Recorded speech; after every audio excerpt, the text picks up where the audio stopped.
Hello, everybody. Welcome back. We're going to be picking up where we left off in Rogue Trader a few weeks back now. Took a bit of a break, but we're back now to continue. Hold on, just closing a couple things here. Okay. What did we do last time? I think we set out into the, I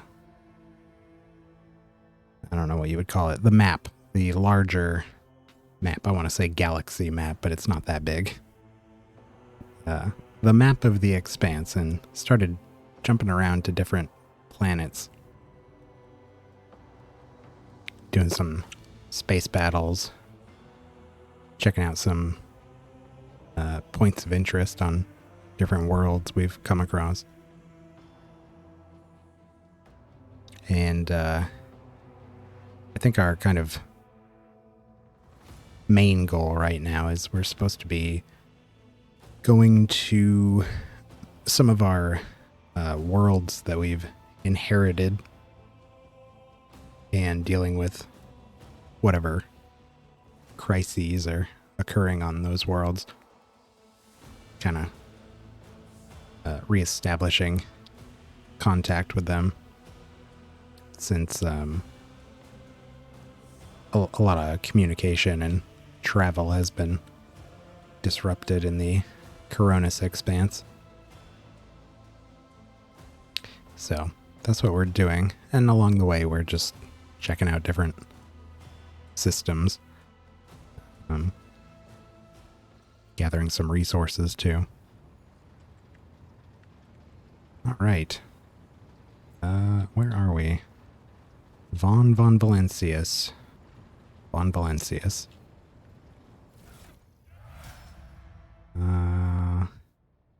It's refreshing my memory on what we had going on here. Picked up a bunch of neat looking stuff recently. A lot of this we can't even use in our party. Oh, right. Last time we also ended up killing one of our crew members, sadly. But she was the source of a warp incursion on our ship. So that happened. But now we have the Inquisitor, or he's not, I guess he's not an Inquisitor, he's an Interrogator, which is kind of the step below Inquisitor. Heinrichs, filling her spot. Oh, yes, I do remember something I did last time. So, I had respect Heinrichs. Originally, I'd kind of built him to be sort of a frontline, mainly kind of tanky character with a mix of ranged psychic attacks and his force sword here. for up close. But I respect him once Itera was killed, and I wanted him to fill kind of a different role. Certainly different than what Itera was. Itera was our sniper, first and foremost. But now Heinrichs is, to refresh my memory on what I had done, he's meant to be a support. He's got a lot of healing, I believe, and different bonuses for healing people. Look at our talents, maybe. He's a vanguard. Focus, frontline leader, defensive support, temporary wounds. Yeah, that's the big thing, I think, is temporary wounds and healing. Warrior, daring breach. So I give him field medic so that he can use Medicae.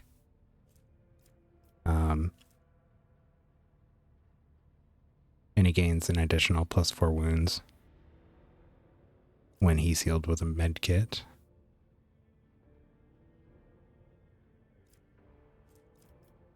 What else? Melt a weapon proficiency. I don't remember giving him that, so he must just have that by default. Zlor Xenos is very good. 70.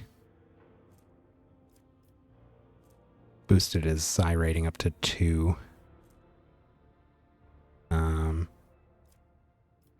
He's a biomancer.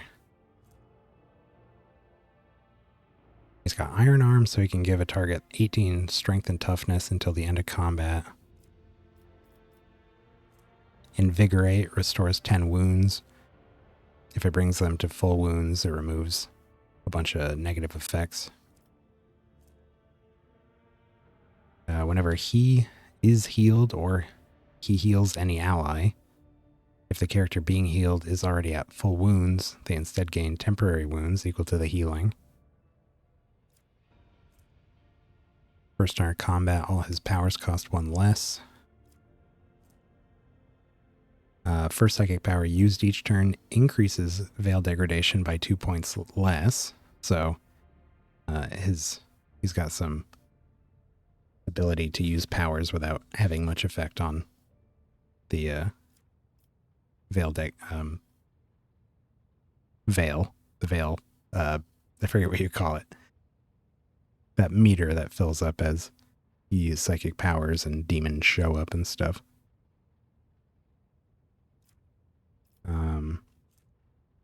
Second sight, his psychic powers have more range. Whenever an adjacent ally dies, that ally gains a stacking corpus conversion effect. If multiple allies are adjacent to the dead enemy when it's selected at random, his next psychic power that targets only the target with corpus conversion works as if his psi rating is +2 higher, so it'd be a 4. Will not degrade the veil and will not trigger psychic phenomenon or perils, and removes a stack of corpus conversion. So it's basically just making his psychic powers much stronger if an ally gets a stack of that. Whenever he or one of his allies are under the effect of a psychic power, they gain +5 toughness for each effect. Got 2 psi rating. Yeah. I think that's about it. Wall of Rock Crete. I think that was new. He and his allies around him gain temporary wounds. Affected allies gain 50% less damage from the next attack. It lasts until his next turn. So yeah, he's basically just a healer. He's got some buffing abilities. I think his staff might do... Oh yeah, he's got the Siphon Life.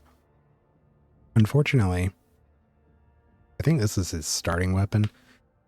We haven't picked up any staves that are good for him. Yeah, this one just does lightning arc attack, but it's also very low level. That's really all we have. Oh, we have a telepathy staff here, also low level. But he can't use it because you have to be unsanctioned. And you need the telepathy school. He doesn't have that. This is for navigators. Telepathy and unsanctioned again. So, anywho, I think that was about it. That I did that off stream last time, I think. Okay, we shouldn't have anything to do here. I'm usually pretty on top of doing all that kind of stuff before we wrap up.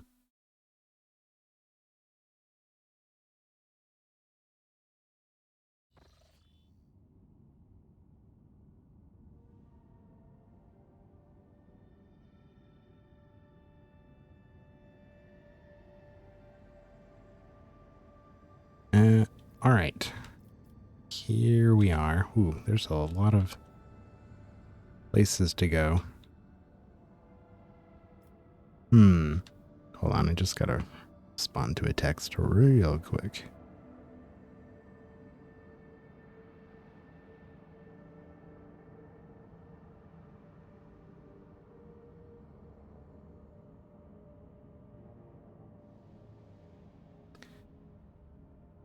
Okay. So we are headed where? I think we were getting close. Oh, wait, are we there?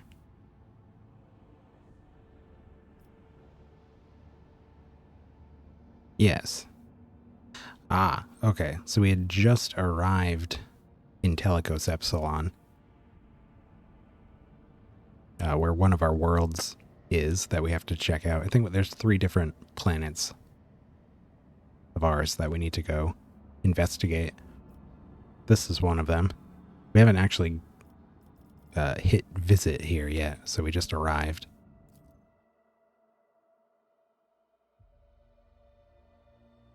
So let's find out what's going on our agri world.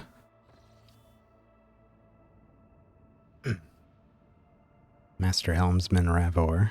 Lord Captain, according to the telemetry, the parameters of this system match those of Telecos Epsilon, home to the agri-world Janus that belongs to the Von Valentius dynasty.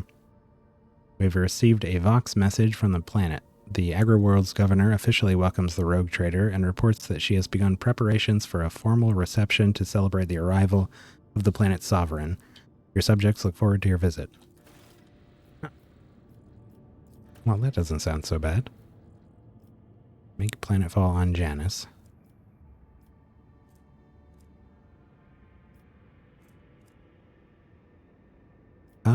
There's only 2 other places here.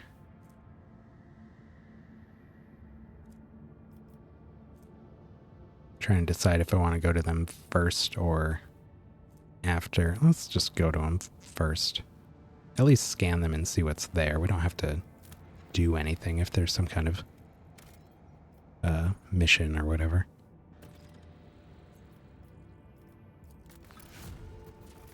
Trophies.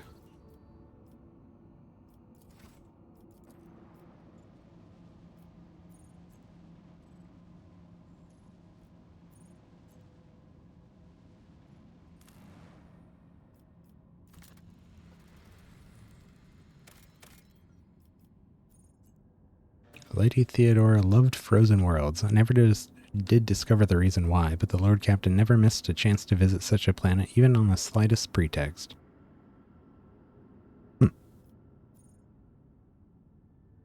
Bastilles.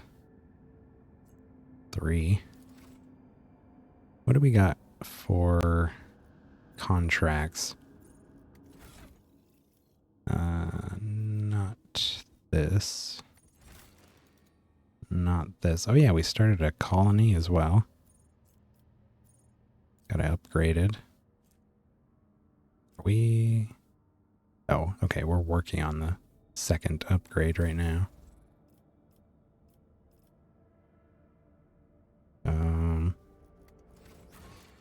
Where was the... contracts. Alright, so we're still looking for promethium.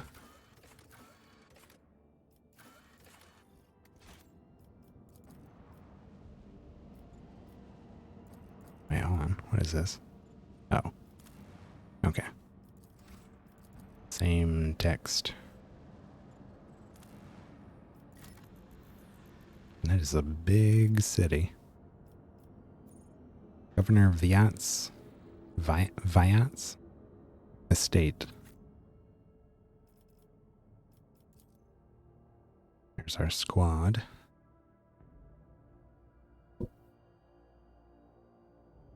Whenever a minor power is used, field degradation increases by 1. Major powers increase it by 3. Each round it goes down by 1.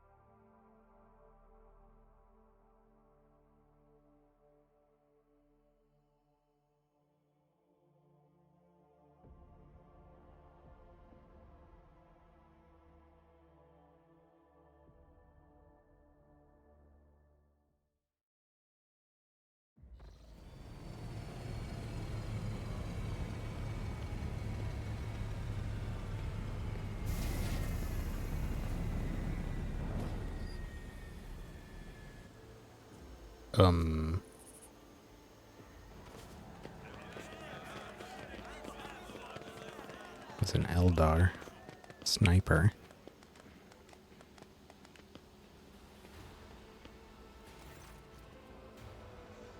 Vistenza Viat. A lavishly dressed noblewoman in an opulent silk robe gown watches you with an expectant air, but then gracefully bows her head. Gem-encrusted implants protrude from her arms and neck. I welcome you on behalf of the noble house Viat ab Aram. My name is Vistenza Janus Viat ab Aram af Coronis. By the grace of the Emperor and the will of rogue trader Theodore von Valentius, I serve as planetary governor and imperial commander-in-chief of this world. Vistenza Viat raises her head slightly. She turns to Abelard, and greetings to you, noble Wersarian. It has been years since your last visit to Janus. I am glad to see you again. It is a good sign when a rogue trader's seneschal does not visit a subject planet for a long time. Isn't that correct, Lady Viat? It means the governor is taking care of all matters, and there is no need for the seneschal to interfere. Vistenza lets out a musical laugh. I hear praise in those words, and I thank you for them. She turns to you once again. In truth, your arrival in the place of the esteemed Lady von Valentius is quite unexpected. Yes. Admit you are awed to behold such an illustrious figure whose fame has spread as far as the backwater that is the Coronis Expanse. Her? Theodore von Valentius is dead. I am now head of the dynasty. I hope my coming in Theodora's stead has not disappointed you too much. Let's finish with the pleasantries, Governor Viat, and move on to the purpose of my visit.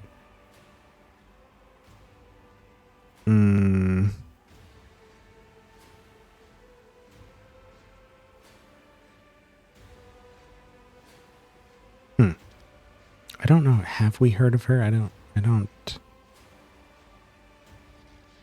remember her name. So is this just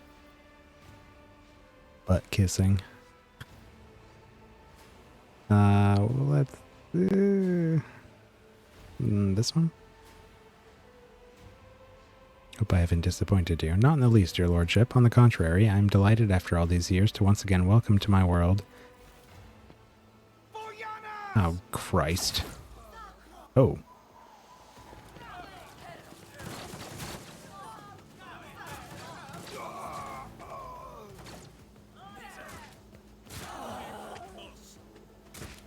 Why can't we go to a planet without everybody immediately gunning each other down? You will fall. Starting to think that we're cursed. Oh, hey, Deceiver. Oh, my title still mentions Palworld? I thought oh, maybe I didn't hit... You know, sometimes I update the stream information, but I forget to hit done after. That might be it. Of course, I think then when I go to OBS and I do hit done, it doesn't actually update. Let me...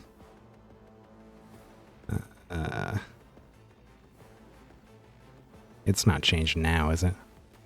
Oh. It updated. Okay, cool. Yeah, that's not the first time I've done that. All right. Sweet. So, we've been ambushed, can't deploy. But we do go first.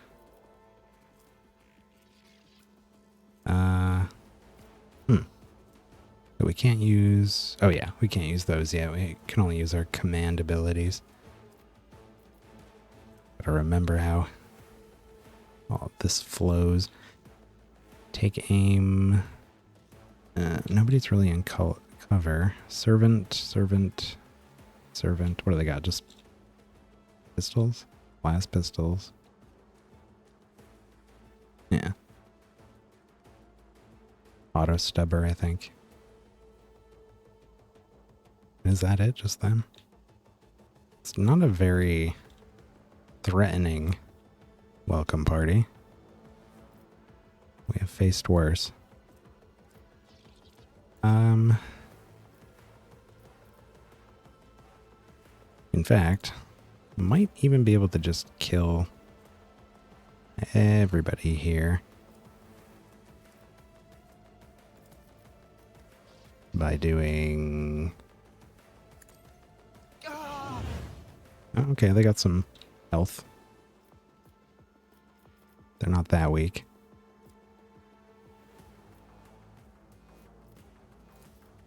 This guy's being shy. Oh, can we...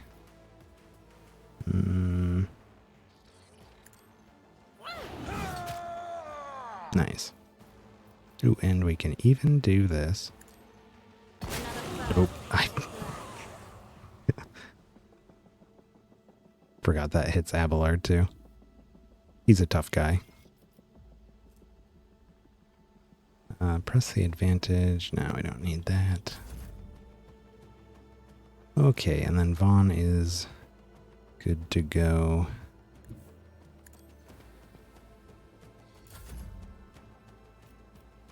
Now it's Vaughn's turn for real. Really don't even need these zones, but at the very least we could throw down that one. And then...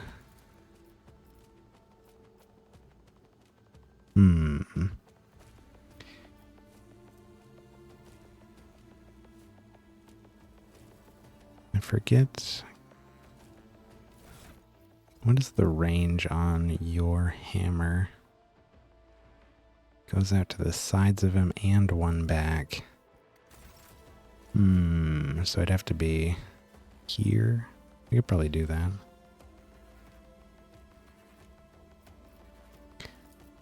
Let's try moving Argenta. Let's say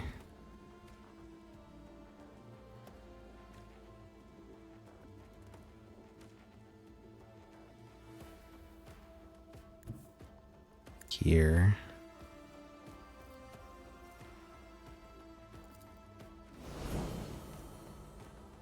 Get a big boost of momentum. High momentum.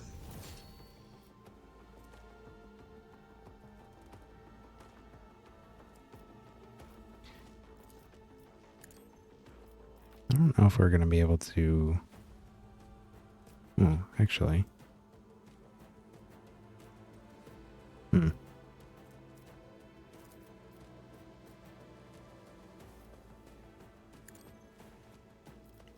Pop that down. Let's see if we can pull this off. Do we get movement? No, but we can... We can do the Dance Macabre for movement. There we go. And then Thunder Slam.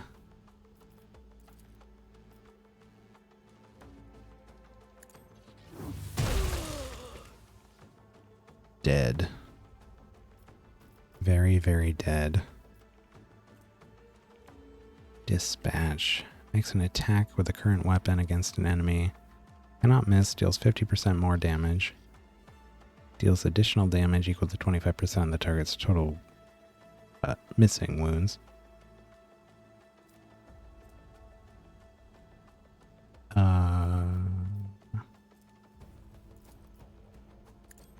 Might be able to kill these guys with that, actually.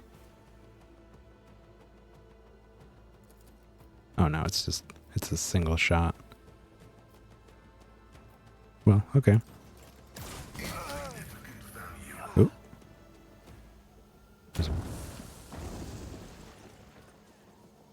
Ah, that's more like it. Bring them to me.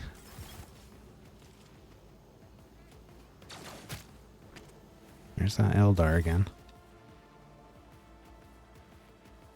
Can we see her? No. She's off screen somewhere. Okay. Vaughn's got one more point.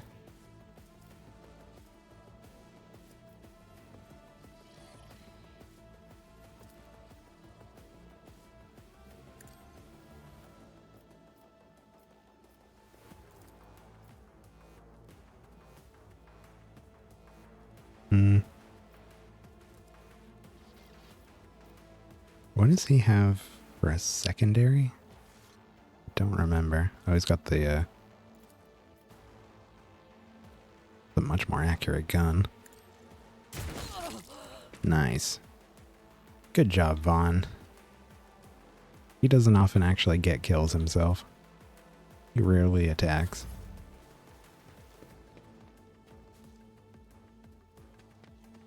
Ripper Rebels. Got chain swords.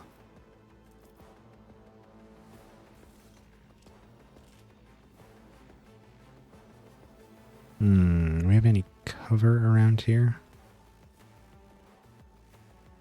I was gonna say it's odd that this isn't cover, but it really doesn't block that much, so I guess I understand. The tree, though. You would think that'd be something.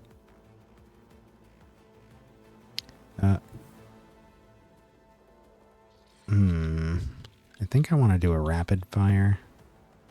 Where are we going to hit the most people with that? Probably these three. Want to be... Oh, I guess we're not using cover. Who needs it? Against rebel scum. Alright, so we want rapid fire. Devastating attack is always nice to throw on if we can. Don't need controlled shot because there's no allies here.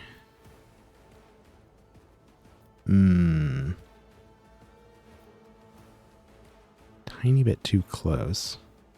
We back up maybe a little bit here. There we go. Look at all those potential targets.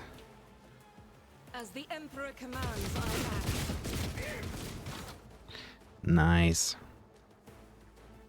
Yeah, that devastating attack is so good. Knocks enemies prone.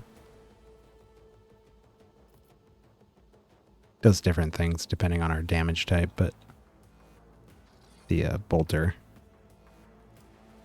can knock enemies prone. We could also run and gun. 4 movement. She's still got a ton of movement here.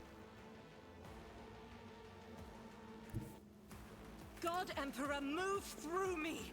Be the fire in my heart. Let's just prep a Doubt is for the controlled weak. shot. We'll call it good. Don't go too far, buddy. You're going to want to stay way back.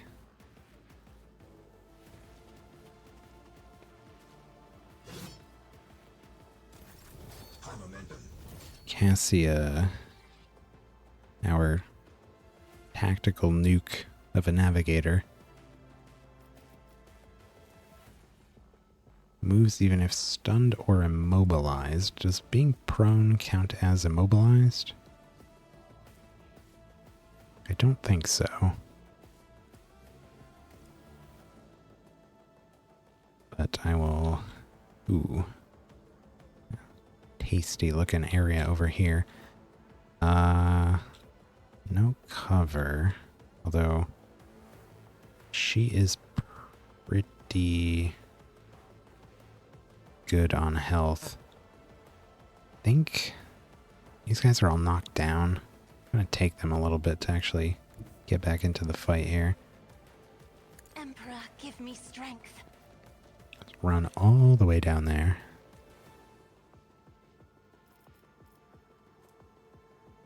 Orchestrated Firestorm. I think last time we got our second heroic axe, so I'm not very familiar with what all these ones do yet. 3x3 zone. Allies including her have that have line of sight to enemies. And any enemies in the zone make an immediate attack against a random enemy in the zone that they can target. I don't think we need to do that right now, though.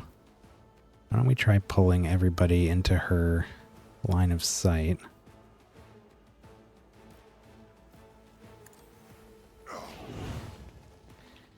And give him a nice gazing. What the hell was that? Why did that only hit the cover? That's not right. Well, that's not going to be useful because we don't have a lot of line of sight here.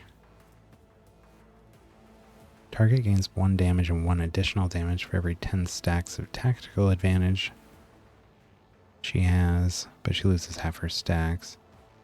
The target uses a heroic action before her next turn.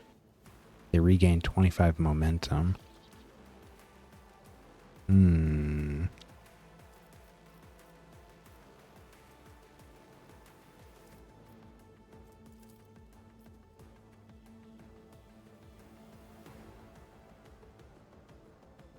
Abelard is next.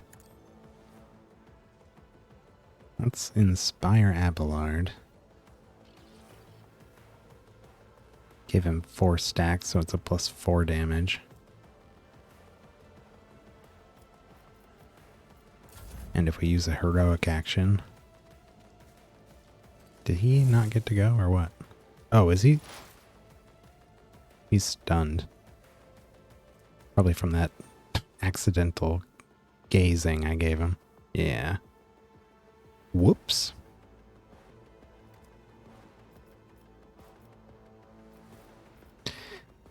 Okay, well, Pascal. Ooh.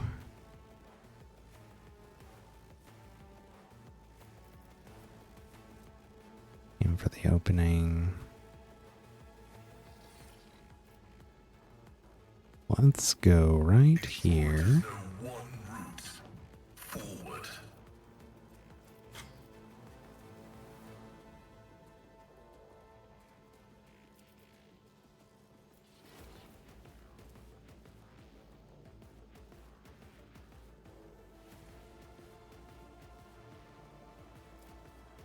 Do they have exploits? They do.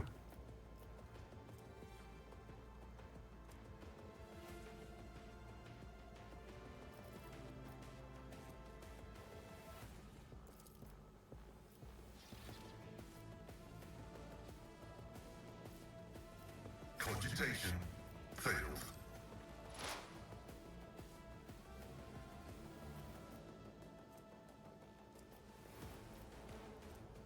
So that removed an exploit from each enemy in a 5-cell radius around him.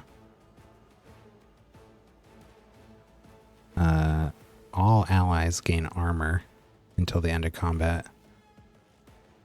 And if 4 or more were removed, he gains damage. Oops. Just trying to see where that's reflected. If it is. I really can't tell. Oh yeah, tactical knowledge.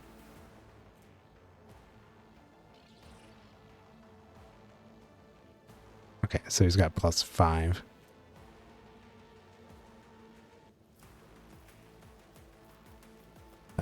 We can do this and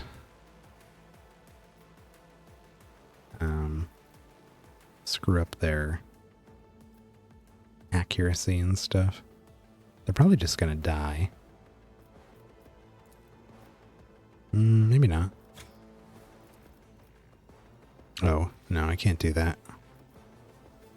Need to have one My vow is to serve. action point left. Okay. Hammer time. Venerate you, machine spirits. Wow, nobody died. Got close though. And then let's do a little jump.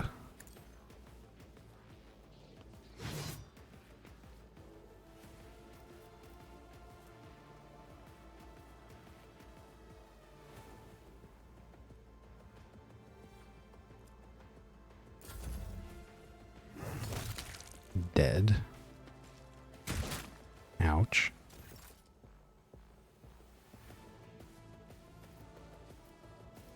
Alright, Heinrichs. I gotta organize his skill bar here.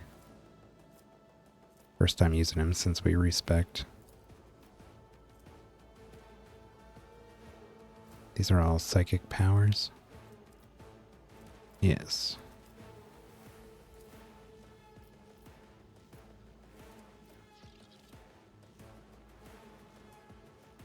Allies in a 5-cell radius around him gain 3 resolve until the end of combat. Every additional stack of this effect increases the bonus by 2. Target gains toughness and strength. Start of his next turn, all allies affected by Word of the Emperor increase deflection and armor. Can only be used while at least one enemy is affected by Word of the Emperor.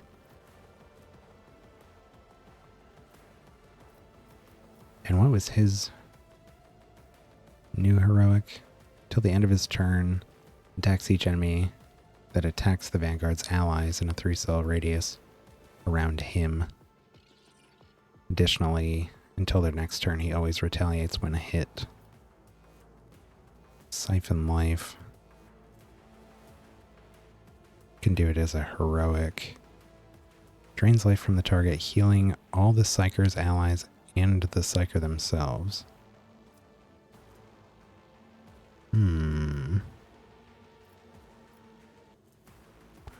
Now, can we... I wanted to check that talent.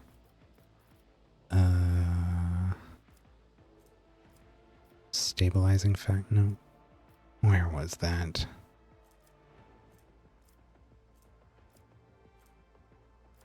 the one where he heals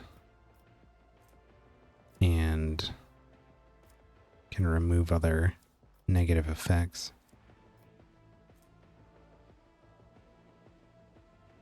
If it brings the target to full wounds, it also removes stun, bleeding, fatigued.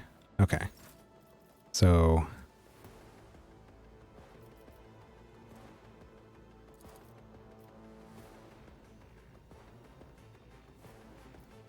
we can heal Abelard.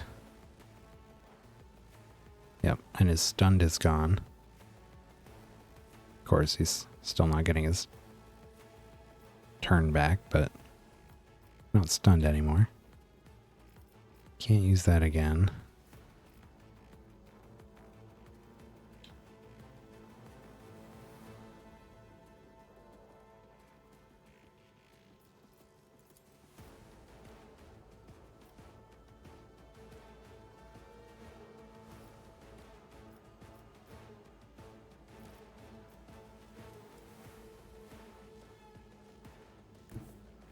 Get me a target. Give Pascal a bunch of toughness and strength.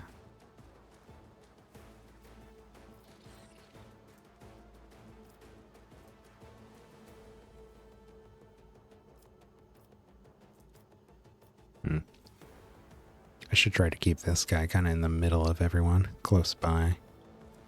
Got a lot of abilities that affect allies in an area around him. What about Siphon Life? Here we go. Let's see to it. Dead.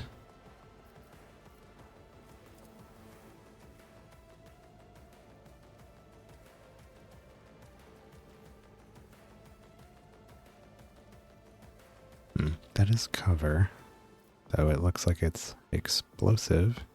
But of course, Lord Captain. Get him in close.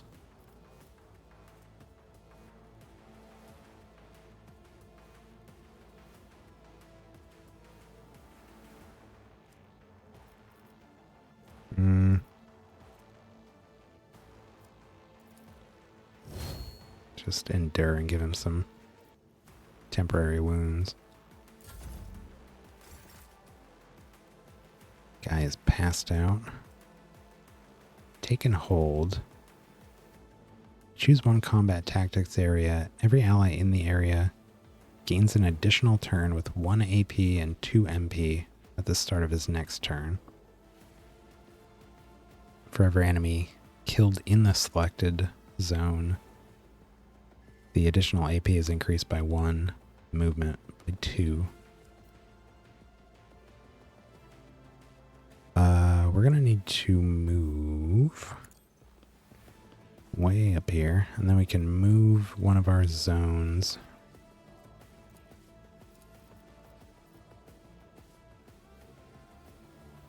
Say here. You can only move one a turn.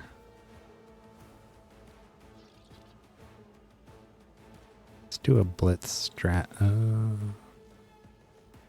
Yeah, blitz stratagem. Yeah, that's fine.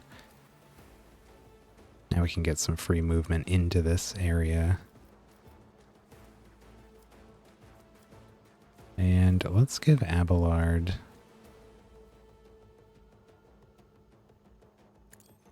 a move, because he hasn't gotten to go anywhere yet.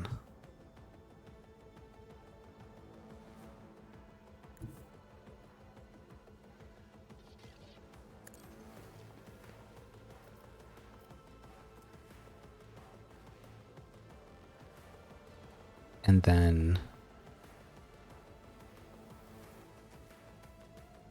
let's do Daring Breach.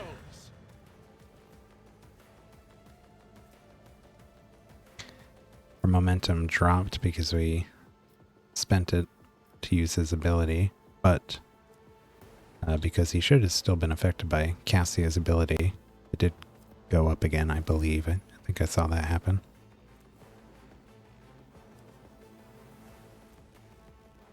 Minus 100 to 100. Yeah, he went up by 30 after it went down. That would have been because of Cassia's inspiration ability. And follow my lead.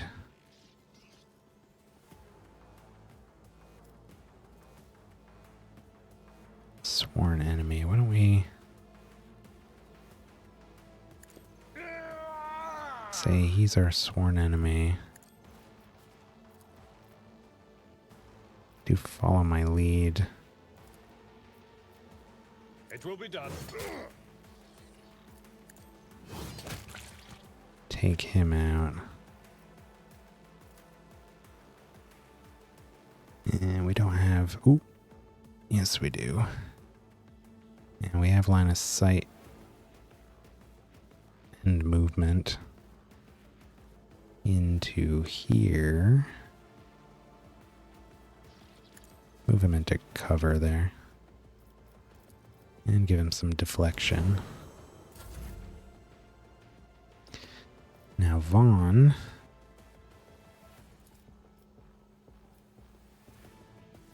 I did follow me so that Argenta and Vaughn can both get free movement adjacent to Abelard. Of course, they also have the Blitz stratagem active, and he's in that zone, so we have a couple sources of being able to move in there. The back line... What's better for Argenta and Cassia? Allies in the rear deal more range damage, gain more overpen, and crit chance. Backline... Oh.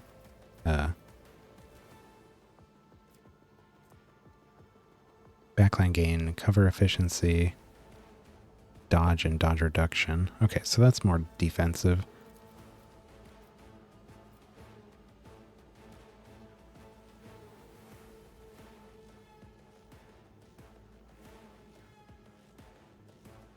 Too easy. I'm gonna move that.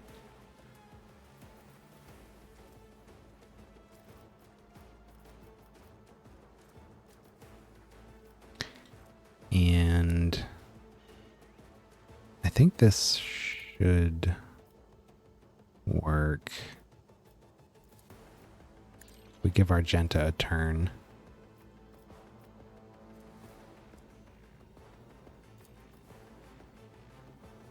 She's already got the controlled shot. Oh wow, she got 4 action points.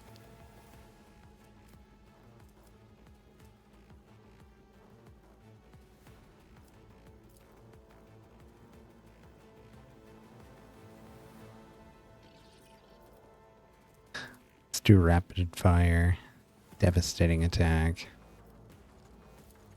And then just unload on these guys. As the Emperor commands, I act. Hell yeah. Steady superiority. Until the end of combat, she can make an additional attack each turn. First attack after using this ability, and each turn afterwards costs 0. I am his will made manifest. Give her some free attacks.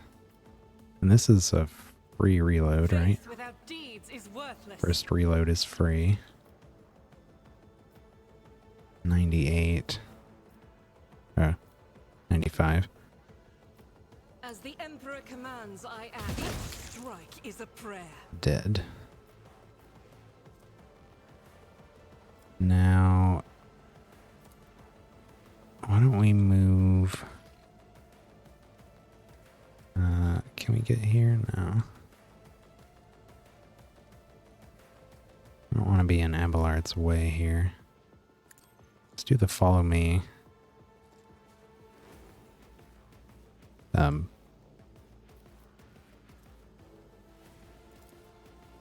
do it.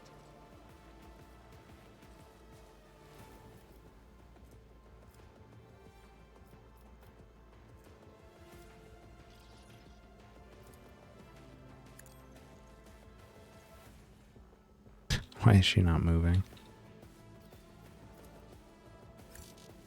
As the Emperor commands, I act. I refuse. Okay, okay.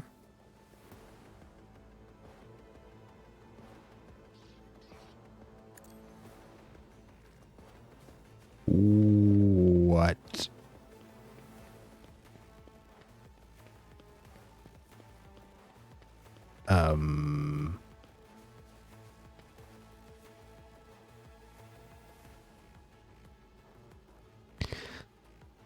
That's not right.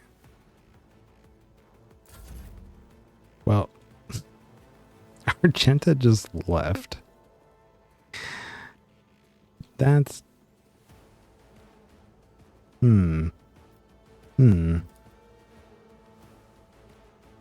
Interesting.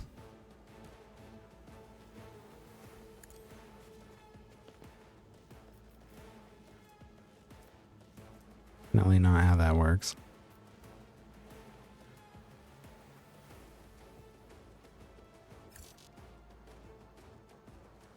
No line of sight.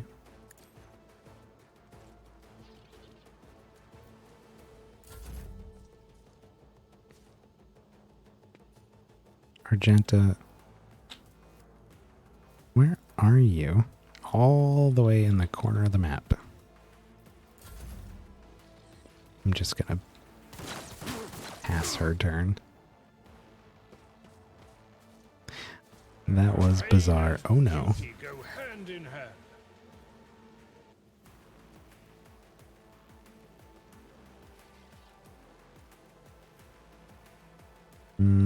Can't go up here? Oh. Cassia's turn. Are there only two?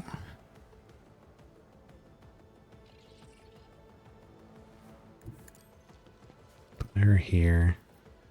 Try to pull this fool out of cover. Isn't this a job for the serfs?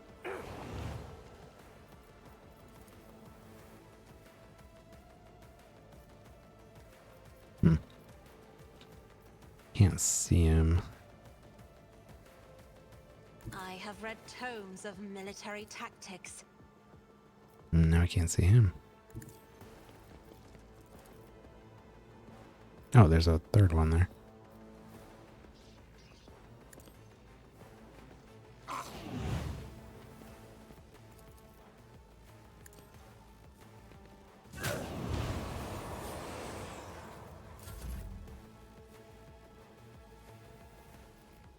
All right.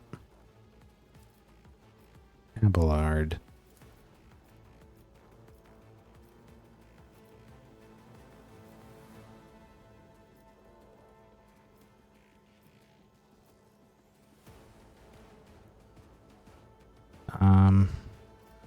Say no suitable path.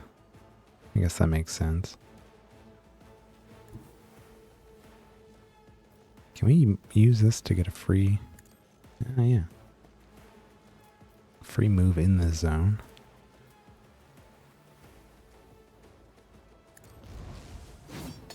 Reduced to dust. Dead.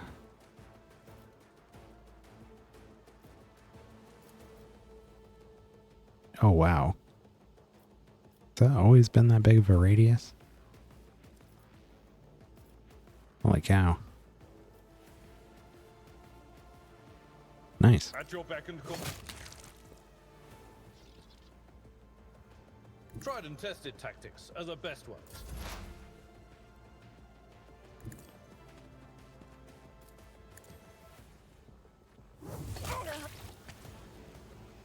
Dead.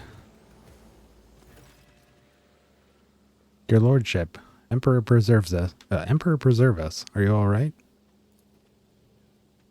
Do not fret, layperson. We have grown used to outrageous slovenliness. Sloven. Oh my god. Slovenliness. Slovenliness? I just don't know how to pronounce the last half of that. Among the wardens of every world we visit. That's what I was saying. Except not in those words. What are you doing? Guy's losing it. Go get Argenta. Pascal's Vox, quiet at first, is booming with fury by the end of his remark. Pale grayness is strangling this peasant like a noose. His words are laden with fear for our well-being, and yet he fears for his own even more.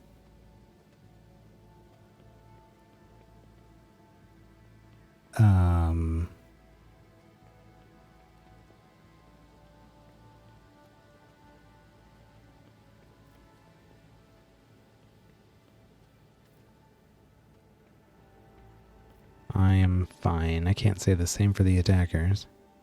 Praise the throne. If you would follow me, I will personally escort you to the governor, where you will have the protection of walls and the wardens.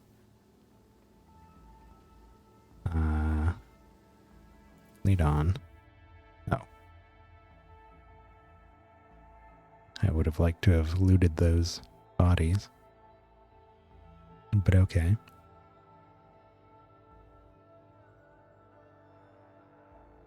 A nice little warm-up battle.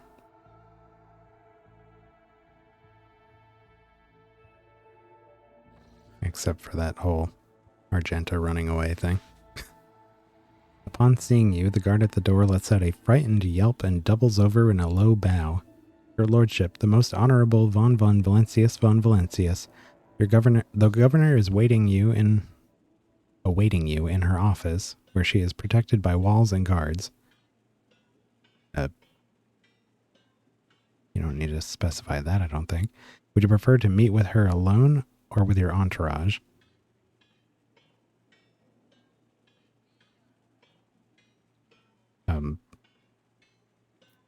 Why wouldn't I have my entourage? I don't need to speak to her alone.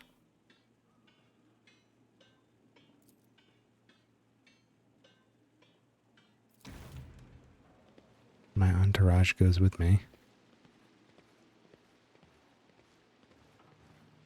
Hello. I don't see any guards in here. Vistenza Janus Viat Ab Aram of Coronis is furiously swiping on a data slate, issuing commands into a gilded vox. Upon seeing you, she hurriedly puts away her devices, smooths her skirt, and drops into a deep curtsy. Your lordship, accept my abject apologies for the reprehensible stunt that spoiled the reception. Even in my worst nightmares, I could not have imagined.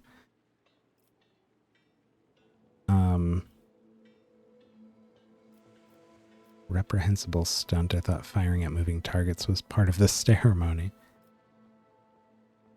You can stop apologizing, Vistenza. I'm not offended. Your local fuss is of no concern to me. I'm in urgent need of provisions. I mean, I do want to get right to business. But again, this sort of thing at this point is to be expected whenever we make planetfall, so it really doesn't bother Vaughn. Thank you, your lordship. Believe me, I am infinitely sorry that the troubles of Janus have reached us even here, the most protected place on Janus. The companion standing next to Vistenza respectfully bows her head. She's doggedly trying not to turn her head towards you, but it's obvious she's watching you through her lowered lashes.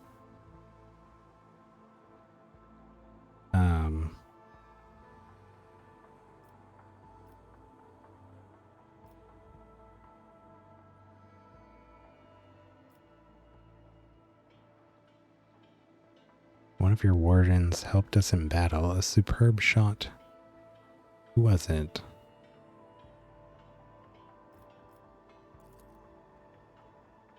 You must be referring to your... Damn you, game. Yerliet? Our chief ally in the struggle against the rebels. I've turned a blind eye to her horrific mutations, given the undoubted advantages she brings.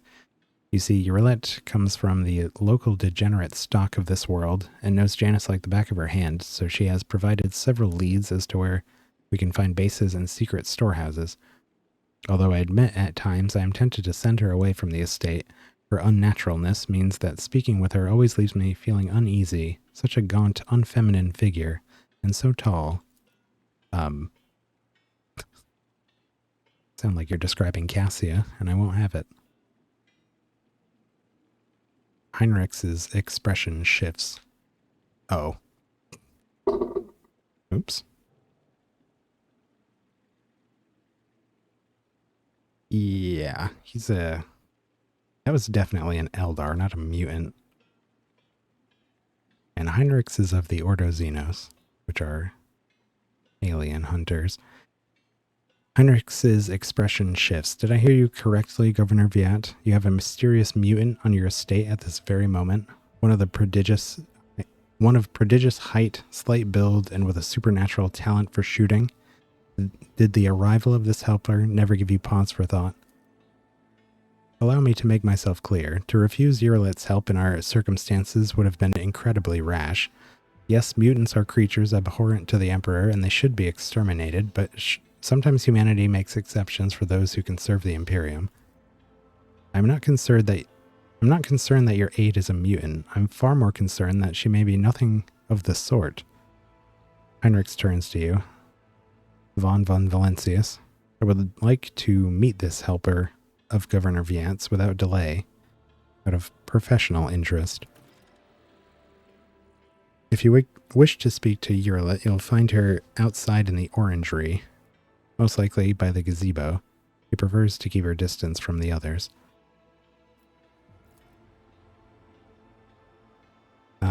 Oh. Footfall Station is on the verge of starvation. Can Janus supply the people there with provisions? Yes and no, your lordship. If the question is, can such an expansive and fertile world as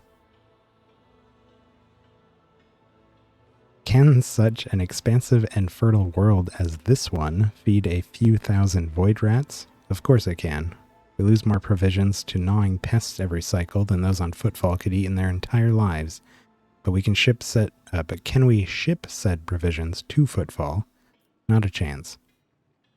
Any cargo shuttle that leaves the surface will be a target for attack. The rebels will not hesitate to bring it down, sending flaming debris over the capital. Our silos could become targets for sabotage. Food could be poisoned or mined. The logistics of transporting supplies to Footfall would only be possible once the uprising has been completely crushed. Yeah, about that. What's going on here? Several months ago, uprisings broke out on Janus. I was not even notified at first. Griping worms are for the wardens to worry about. Alas, I only learned of what was happening here after the miscreants began targeting noble families. Estenza shakes her head. And then it became apparent that what the Administratum's accounts had referred to as unrest were in fact organized attacks on infrastructure and society leaders. They already brought 13 agri-complexes to a halt and have now moved on to assassination attempts. My wardens are doggedly tracking down the rebels, but their leaders are slipping from our grasps yet again. Grasp? Can Janus fulfill its foodstuff supplies under the current conditions? I risk angering you, your lordship, but this is nothing compared to shamelessly deceiving you. Let us consider the situation dispassionately. Even the most talented logistics experts in the Administratum are unable to guarantee stable tides when shuttles are wary of landing at the spaceport, and the terrified peasants are indulging a dangerous minority within their ranks. Until the usual order of things is restored on Janus, any trade is nigh impossible. Considering what has occurred, your visit is a true blessing. You see, Janus does not have its own fleet. We would organize a planet-wide search if we had the ships at our disposal, ships like yours, your lordship. Perhaps you will find a way to support your subjects in our hour of need. I'm sure even approximate coordinates would suffice to have the ground forces and ship's crew work together to hunt down the enemy. Ooh, a lot of options. I'm not interested in your excuses. Dealing with the rebels is your direct responsibility. You want me to go off and catch some rebels for you? I promise you, Governor, I will hunt down the seeds of rebellion and heresy on your planet and bring them to ash. We'll get to the bottom of this. I'm sure the rebels will have something to say to the master of their world. Well, if there are no competent people to be found on Janus, I shall have to handle this myself. well, I'll track down these elusive fugitives myself. As for you, Vistenza, you will not be permitted to fail again. I am removing you from your post as governor of this planet, and I am placing you under arrest. When I have finished with the rebels, I will decide what to do with you. No.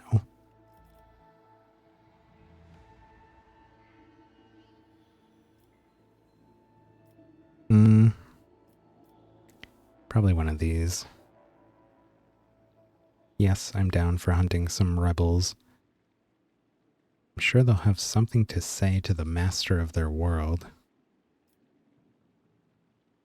I'll hunt down the seeds of rebellion and heresy on your planet and bring them to ash.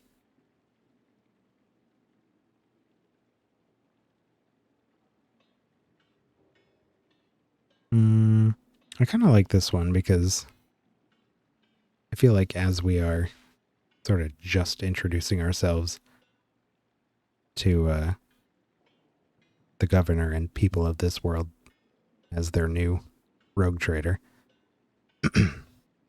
we should at least demonstrate our competence and conviction. Concern appears in Vistenza's eyes. The resolve and valor of the von Valentius dynasty knows no bounds. I am immeasurably thankful for your help. If any of those who attacked the estate have survived, then perhaps they could have been a valuable source of information, but you made an example of them for the rest of the foolish rabble. Vistenza glances at the Vox. Incidentally, I did overhear the wardens talking about some kind of stranger in the area. Besides that, we still don't know who let those reprobates into the estate. The person who did it might also know something. I, as well as my retinue, are at your service. My secretary is checking the staff as we speak and removing all trace of the attack from the estate. And Esteban Magos, who is responsible for agronomic efforts on the planet, is also here. He happens to be visiting this week to deliver his personal report. And of course, there is my aide in the war against the rebels, Yerlet. I think it's E, actually. Earliet? Earliet? I'm going to say Earliet. I have no doubt she will be delighted to share her knowledge of Janus with your lordship.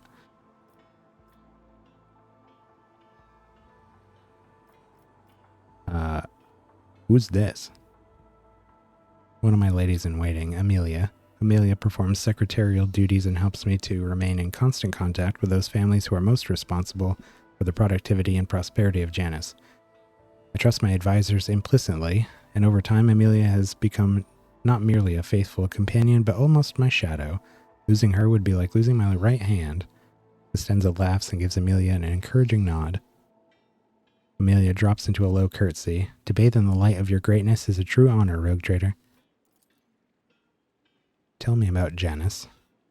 Vistenza leans forward. Janus is a remarkable world, both in terms of its vast potential and in terms of the work that was carried out to transform it into an agri-world. House Fiat has ruled on Janus for many generations, and each new governor has without fail contributed to the planet's taming. This world was once a wild planet full of xenobeasts and utterly unsuitable for growing anything. To this day, despite our best efforts, Janus regularly rebels against us.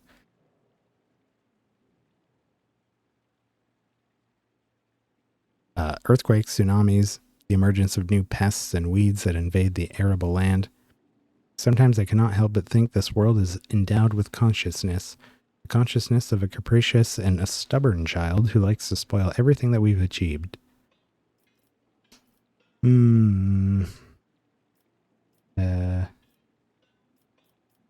do you grow here? Mainly Helican flint corn and red turnip. Apart from all that, in the southern hemisphere, we have set aside vast tracts of land for Grok's population.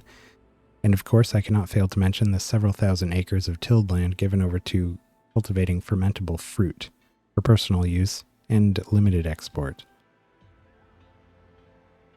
Even for an agri-world in the back of Beyond, this place is a real dump.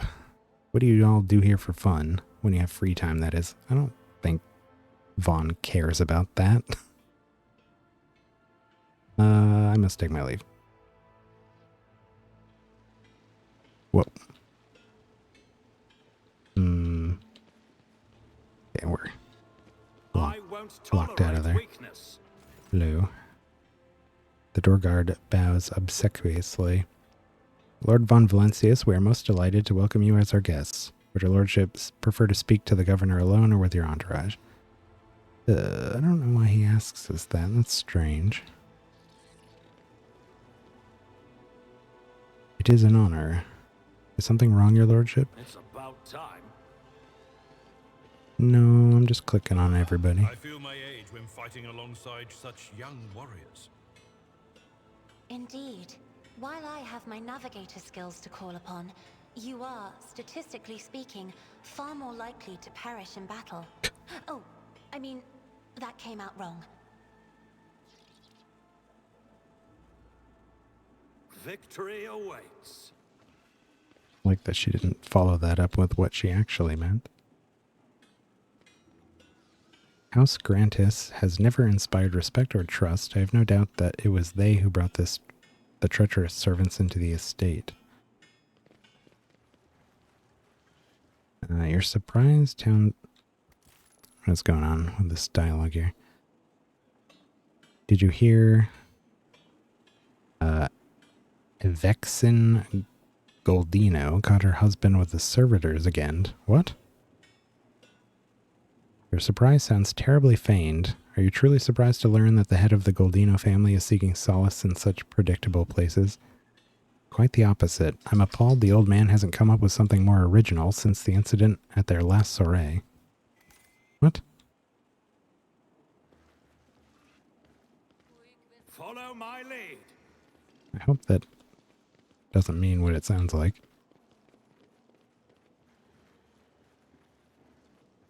I'm not about to approach the thinking about the ethical dilemma of romance or otherwise with servitors.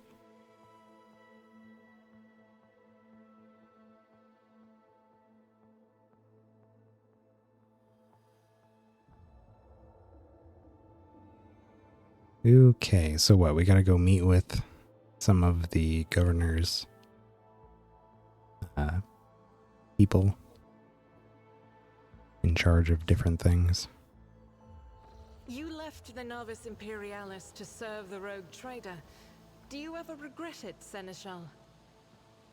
No, I do not regret it in the least. Serving in the Imperial Navy is a fine thing to do. But it was only under Lady Theodora that I truly felt the significance of what I was doing.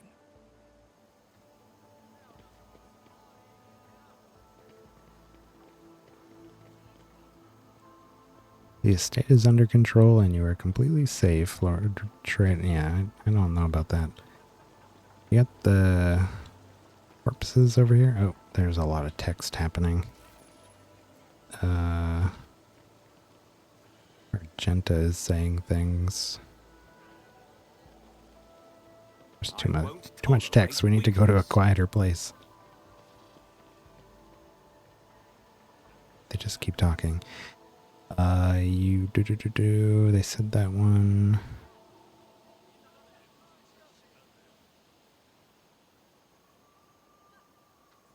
What did Argenta respond to here?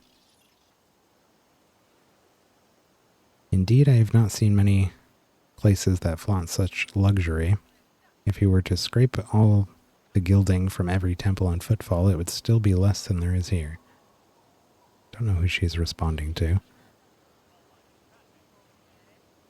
Lorena Anaris' estate will be liquidated any day now. I've got my eye on that far-flung country manor of theirs. An assassination attempt at the governor's own estate, and on the day the rogue trader visits, no less. Do you think Lady Viat will keep the choicest morsels for herself? Truly the Anaris holdings will turn even our governor green with envy. Perhaps it's linked. Plenty of high-ranking guests have come for the meeting. Or perhaps they weren't targeting dear Lady Viat, but the traitor. Heinrich said, I suspect the residents of an estate like this could buy Footfall in its entirety and use it as a seasonal residence. Oh, he's probably responding to Argenta.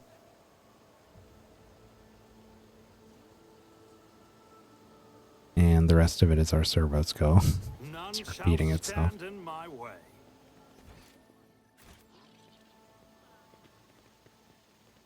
Where did we park? Is it down here?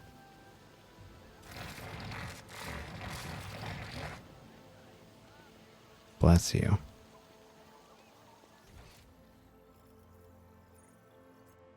Oh no, it must have been turned around here.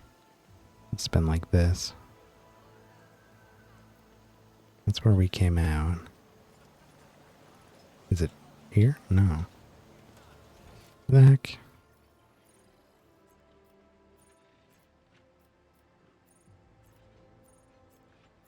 Well, whatever. We'll just look around. I don't think we can collect those corpses. What? Oh. Alright, who is over here?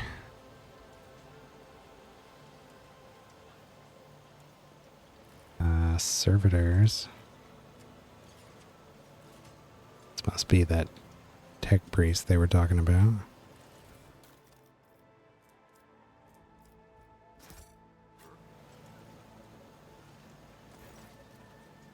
Draped in a red cloak, the Magos's body barely looks human. Wires, tubes, and metal manipulators turn him into a whimsical machine, while implants hide his face behind a sinister mask. The tech priest intermittently dictates something in technolingua to the servo skull floating next to him, but at your approach, he falls silent and offers a reserved bow. Greetings, your lordship, Lex Mechanic Vinzelex. How may I serve you? Pascal and the Lex Mechanic exchange trills of binaric greetings. The series of sounds issued by Vinzelex sounds much longer and more deferential than those of Pascal.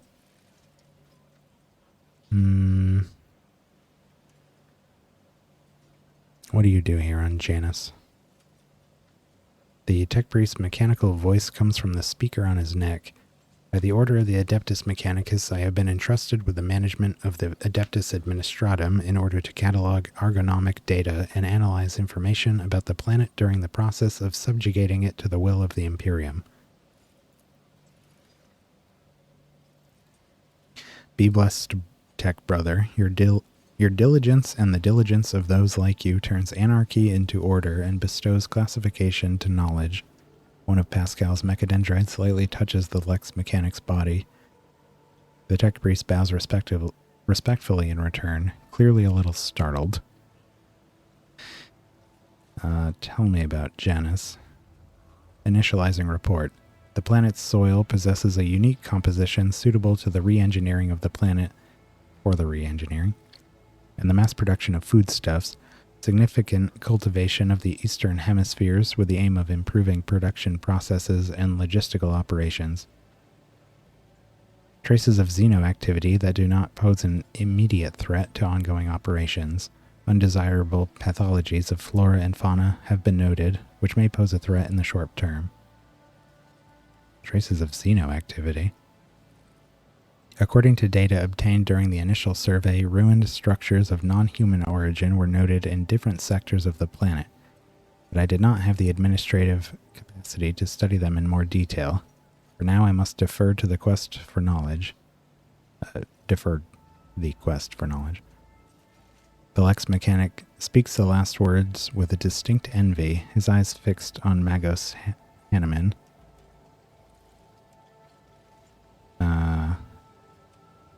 What pathologies of flora and fauna?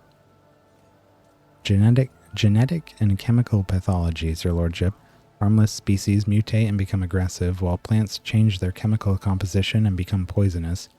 This is happening more and more, and if you do not take action, the ecosystem of the world will be irreparably disrupted. The changes may be artificial. Has the possibility been considered that someone is manipulating the ecosystem to reduce our living space? Not at all, Venerable Magos. Our tech comrades from the Magos Biologists are humble workers, not warriors. They could not have come up with a thought of such a militant nature. The mind must be open to all forms of knowledge. I order you to commence a check. In the event that your account of the indolence of their minds is confirmed, I will petition for the appropriate penance. Interesting. It is often what seems to be insignificant anomalies like these that lead to greater troubles. How is the governor dealing with the undesirable pathologies? I have analyzed the genome of the affected species, and I am currently developing suppressor genes to make the planet's organisms resistant to pathology, but so far I have not been able to solve the problem. Further exploration of the planet would perhaps speed up this process, but the administrative apparatus has imposed a ban on expeditions that are not directly aimed at improving production. Talk about something else. How many servants of the Mechanicum are there here? According to the data stored in my cogitator, all infrastructure nodes for food harvesting and processing have their own contingent of technomats. The total number amounts to 253. Correction, based on the last data, the figure is 211 units. How are things with you and your fellows? The current situation on the planet is assessed as stable. The progress towards the prospects is assessed as encouraging. We will speak later. As you wish.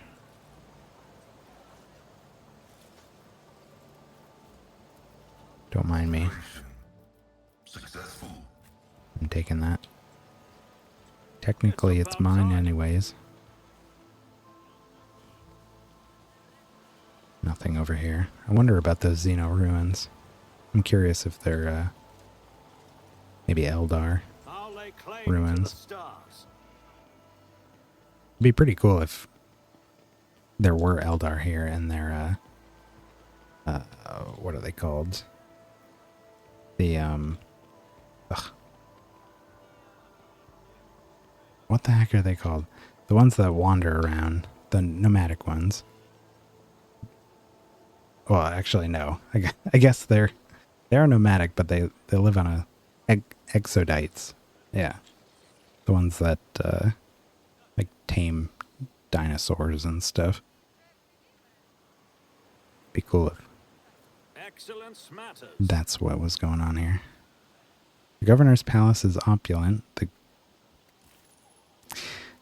The glint finishes and plaster are updated regularly and frequently. It seems too frequently even for a building situated on the coast. Once an afternoon. I won't tolerate weakness. Technomat. You need only say the word and I will oblige. The word.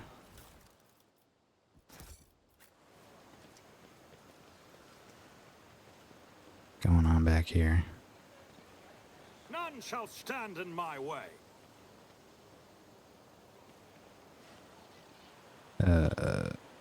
Old servant. Hearing your footsteps, the elderly servant grabs an injector and stabs it into his arm. The area around the needle immediately starts turning black. You're too late, Viet's dogs. I am the master of my own fate. But when he gets a better look at you, the man drops the injector in astonishment, and seems poised to prostrate himself on the floor before you. It's you, your lordship. The God Emperor must have brought you here. I beg you, help the rebels and save Janus. What? He doubles up, hugging himself, and is racked by coughing that leaves his lips wet with blood. Forgive me, your lordship. If only I'd known it was you. My eyes deceived me. We have little time now, but I swear I'll tell you everything. Wow, really, itchy trigger finger on that guy. Oops. Looking closely at the old man, the tech priest mutters, nerve toxin.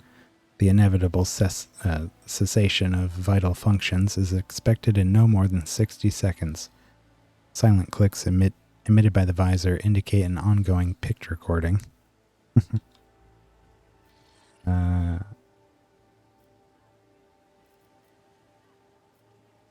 Dogmatic. Execute the servant. Well, I want to know what he has to say. Say whatever it is and be quick about it.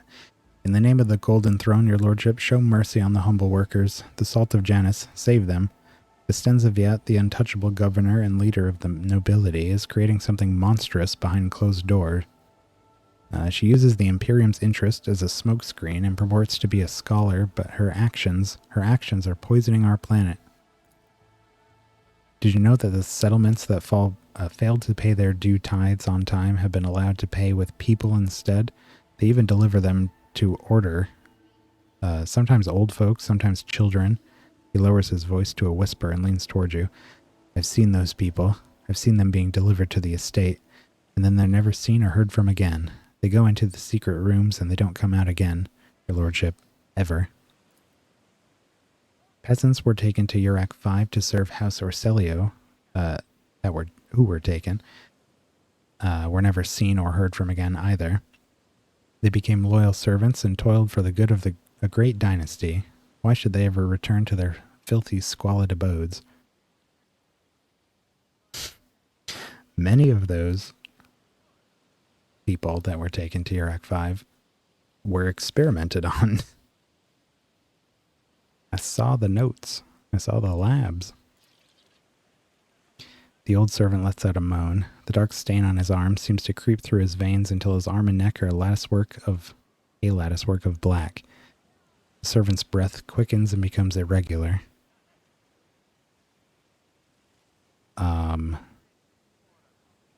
You accuse the governor with only conjecture and rumor to back up your words. How dare you? His time is limited. I'm not going to waste it on chastising him. Dude is dead already. May as well get as much info as we can.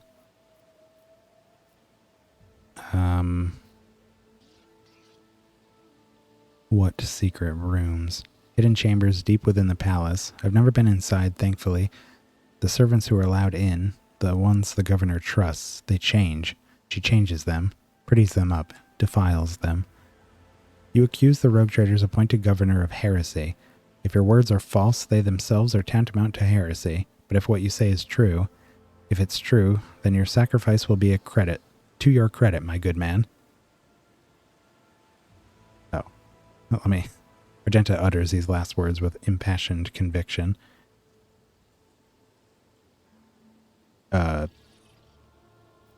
Okay. I swear I'm not lying. Pray for me, holy sister. For me and for Janus. The servant shakes and coughs violently. I'm not sure I'll last long enough to answer all your questions. There's no way he's gonna... I don't know that he can still be saved. I don't know anything about nerve toxins. I'm certainly not gonna waste his last few seconds on that. What else is going on? I'll tell you exactly what I was told by the people who contacted me. These tithes, some settlements have already switched to paying with people. They say that amenable settlements get special treatment from the governor's dogs. They arrange for medicine to be supplied to the settlement, then security, and then they completely isolate them. All contact between those inside the settlement and the outside world is cut off. One lad managed to get out. He's the one who told me all this. That the people are rotting alive in there. Strange growths, yellow eyes, stinking like dead bodies. The worst-looking ones are rounded up and taken away. The fellow who escaped, he seemed fine, but within a couple of days of the rebels picking him up, he started seeing monsters instead of people. They had to lock him away from other folk. Poor sod. And then his wrists... The old man starts convulsing, indicating that he's close to death. He raises his already unseeing eyes to you. Your lordship, if you permit a dying man to make one last request, don't tell anyone it was I who unlocked the doors. If you do, they'll go after my family, my home. No, I've not asked all my questions. Your accomplices will answer for your treachery. I will keep your secret. I'll keep your secret if you're right, I guess. Please save us. Save Janus. The servant rasps violently and collapses on his side, racked with convulsions.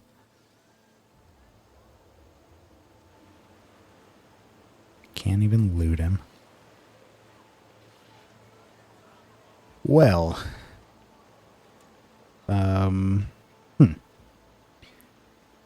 Add some extra Victory awaits. intrigue.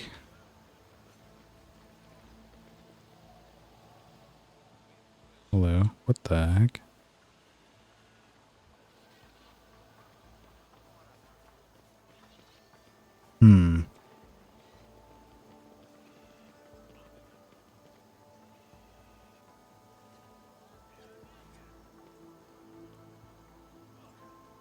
Follow my lead. What we got up here? Ooh, gardens. The ivy the ivy covering the archway gives off a delicate, heady fragrance, although you do not see any flowers.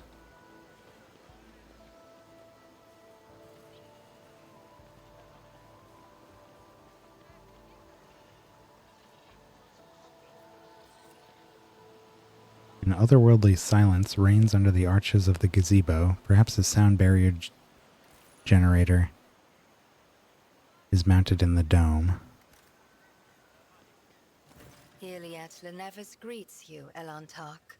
Earliet. That's an Eldar. The bizarre creature before you only vaguely resembles a typical human. An elongated body, slender limbs, pointed features. Every aspect of its appearance is unnatural and alien. The creature turns its head to you and says what she just said. Regrettable news. This creature is not a mutant as the locals assumed, but a representative of the Eldari, one of the myriad enemies of humanity. You should not trust this creature. Do not communicate with it any longer than necessary. Heinrichs tosses out some words in a strange language. There's a hint of musicality to it, but the interrogator's rendering is harsh and off-putting. After meeting the gaze of the unknown being, Heinrichs turns to you. There is no need to mutilate my language, monkey. I speak yours well enough to converse with Elantark without a translator. And since you have discerned my path, I will be direct in my speech. My soul is nothing kin to yours. Your kind call us Xenos, as if we are all as one. I came here to protect the Lilithon by assisting the governor against her enemies. Will you hear me, or be blinded to sense by your precepts? I have a tendency to be pretty blind.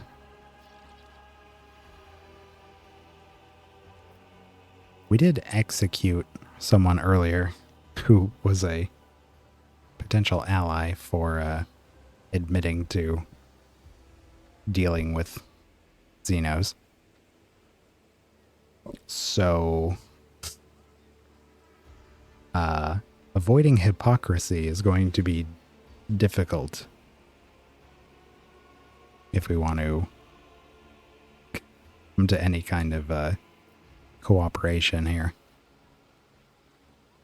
You have 10 seconds to get out of my sight, Xenos, starting now. Rogue trader Von Valencius will never speak to vermin such as Xenos as if they were equals. So if you want to live, you will address me with a proper respect. I will speak with you, but keep your hands where I can see them. To be honest, the only part I understand is you have no desire to fight. That is one thing we have in common. I do not converse with the enemies of humanity. Attack. This is going to be another one of those situations where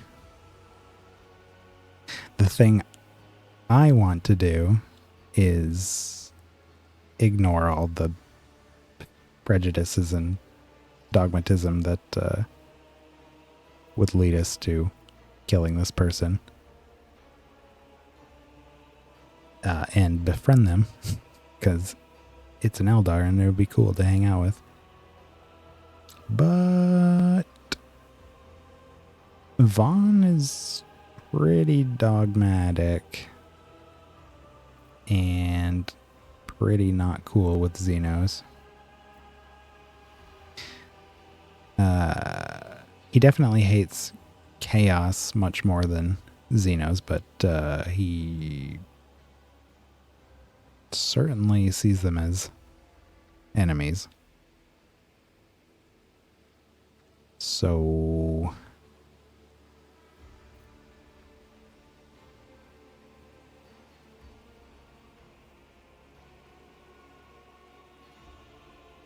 the other thing is our party is extremely dogmatic as well. We have the interrogator, Argenta, Pascal, Cassia even, and Abelard. I mean, Abelard is, I think he's more iconoclast, but he's maybe the most open to interacting with Xenos, but that isn't saying much. So you have 10 seconds to get out of my sight. I'll never speak to Xenos as if they were equals. If you want to live, you will address me with a proper respect.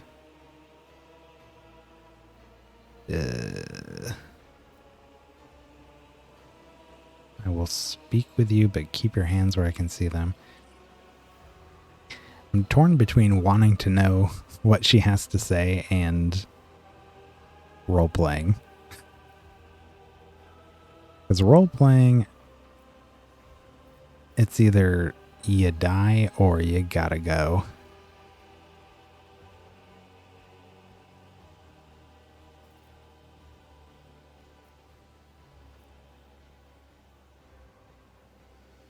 Heinrichs said, "You should not trust this creature. Do not communicate with it any longer than necessary."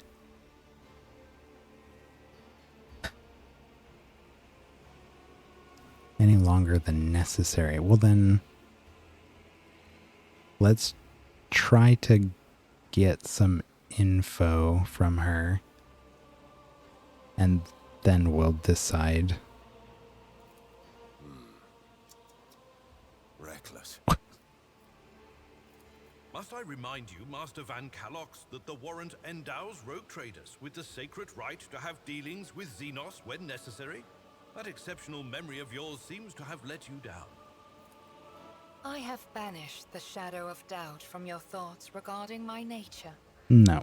Now you will answer my question. Why have you sought me out? Well, I was told to meet with you. I was also told you were a mutant. Heinrich's chastising me. He said, don't talk to them longer than necessary. I've deemed it necessary. We'll make it short. Dies Xenos. You're the governor's mysterious helper. Why are you helping? What do you know about the rank and file?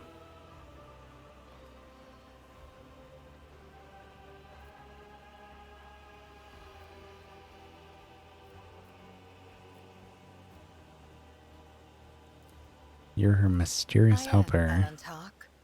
My hand parried the death promised to the ruler of these people, and I aided you in battle against the Lost Ones. Why? This world is in distress. I wish to protect it from unnecessary suffering.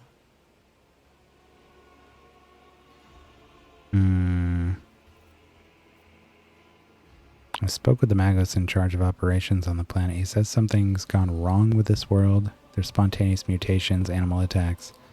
Maybe you have something to say about that? The Lilithan is expressing her wrath.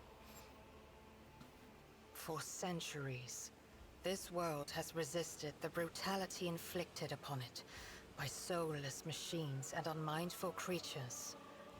But what the machine man told you, that is something else. Something more frightening. The planet is fighting an evil that has taken root in its very cradle.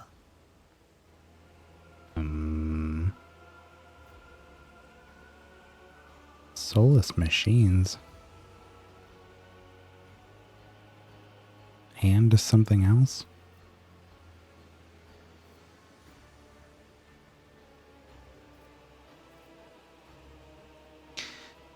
What do you know about the rebels? That they threaten the established order. There is much risk to this world should the ruler die. Irrit's face is unreadable, but you detect a strange tension in her voice, as though she's choosing her words very carefully. Do you know who's behind the uprisings? There is a malevolence here that drives your kin down the path of violence. Your answers are not particularly helpful. But you are not asking for help, Ellen Tark. You are merely asking questions, the answers to which are either unimportant or wreathed in shadow. Explore this place. Speak to those who know. A simple task for you, and an insurmountable challenge for me, since my very appearance provokes fear and suspicion. When you learn anything, tell me. Perhaps then my answers will be helpful to your search. And now we reach the point at which I can't just like walk away and leave her here. Vaughn can't. I could. I want to. But Vaughn doesn't want Xenos on his world. Or any Imperial worlds for that matter. I really don't want to do this. But it won't be the first time we've had to make this same kind of choice. It's getting easier, but it's still difficult. But we absolutely cannot have her walking around with us. Not Vaughn. I really need to do another playthrough with a character that's more open to cavorting with Xenos and criminals. Because they seem like they could be fun and interesting. But not this time.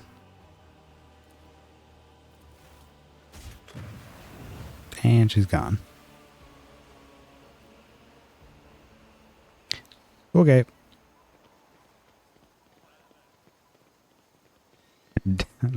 Maybe next time, Vaughn, don't scream your intention. Just shoot.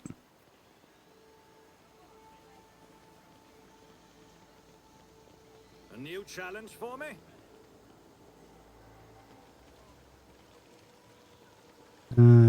Attilas Quint. The stooped man wearing a cloak of the Adeptus Administratum is reviewing information on a data slate while his quietly whirring mechanical arms fill a long scroll with writing. Upon noticing you, the man stretches his thin lips into a smile and deferentially bows. The light in the eyes of the servo skull hovering over his right shoulder gently pulsates. The what? There's no servo skull there. Oh. Or is there? Is it very small? No. There's no skull. Your Lordship, what an honor it is to address you in person. Allow me to introduce myself. Attilius Quint, Prefect of the Officio Agricultae. I will preserve the record of our conversation forever. I uncovered the servant who betrayed the governor. Here's the place you will find his body. Oh, well. But then they'll know who it was. I did promise not to tell anyone that it was him. Hmm.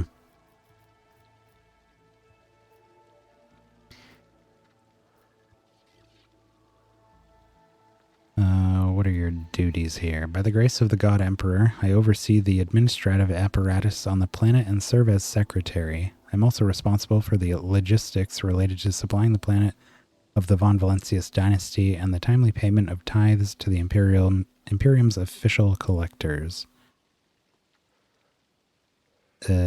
Speaking of the Von Valentius dynasty, when were the last shipments sent? Oh, your lordship, our supply shipments are all in order. All foodstuffs and other items are ready for export and are simply awaiting the arrival of the transport ships. However, given the current circumstances of the planet, Janus cannot provide even one trench more than what was already prepared. I am certain the situation will be rectified in the near future. When did they last come? Oh, your lordship, I must confess that as yet I have not had the pleasure of filling out a sacred tithe protocol form, as the last imperial ships to come here did so under my predecessor. Come to think of it, that would have been several decades ago. I do hope the logisticians responsible for such an unforgivable oversight lose their heads over this.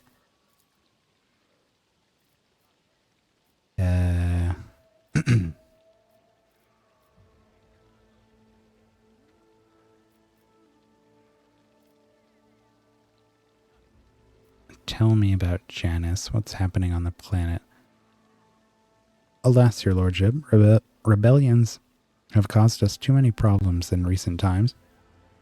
The rebels are interfering with established processes, interrupting supplies, sabotaging the serfs' work. A few nobles have even been killed, and worst of all, some of the victims occupied important administrative posts. Until their replacements pass their checks, complete all their induction forms, and go through the official appointment procedure, important paperwork is going to go unsigned. It's a bureaucratic catastrophe. The absence of a required signature is, of course, the most horrifying thing about this situation. Indeed it is. Financial reports, logistic directives, waybills for food shipments, without the signature of the most respected and now deceased head of House Zacharis, shipments to settlements in Aegis 24 have been stopped. The heirs are still dealing with the transfer of holdings, and incoming reports tell us that a quarter of the workings in the affected settlements have already died of starvation, while most of those remaining have left the perimeter and have not yet returned to their designated places. If things continue in this vein, I dare not even imagine what it could lead to. There are worlds that are ravaged by war for generations. Generations, your lordship. Like that deranged planet by the nameless star, so close to our own peaceful system. The inhabitants were there supposedly live under the patronage of Rogue Trader Winterscale. I shudder to think what he's created there. I want to know details. Where have they struck and how? Of course. I would be delighted to furnish you with all the information I have.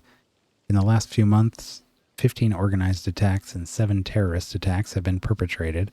Irrigation equipment has been sabotaged in agrarian sectors 3 to 5, transport routes 27, 413, and so on. And also, I suppose this will not tell you much, please.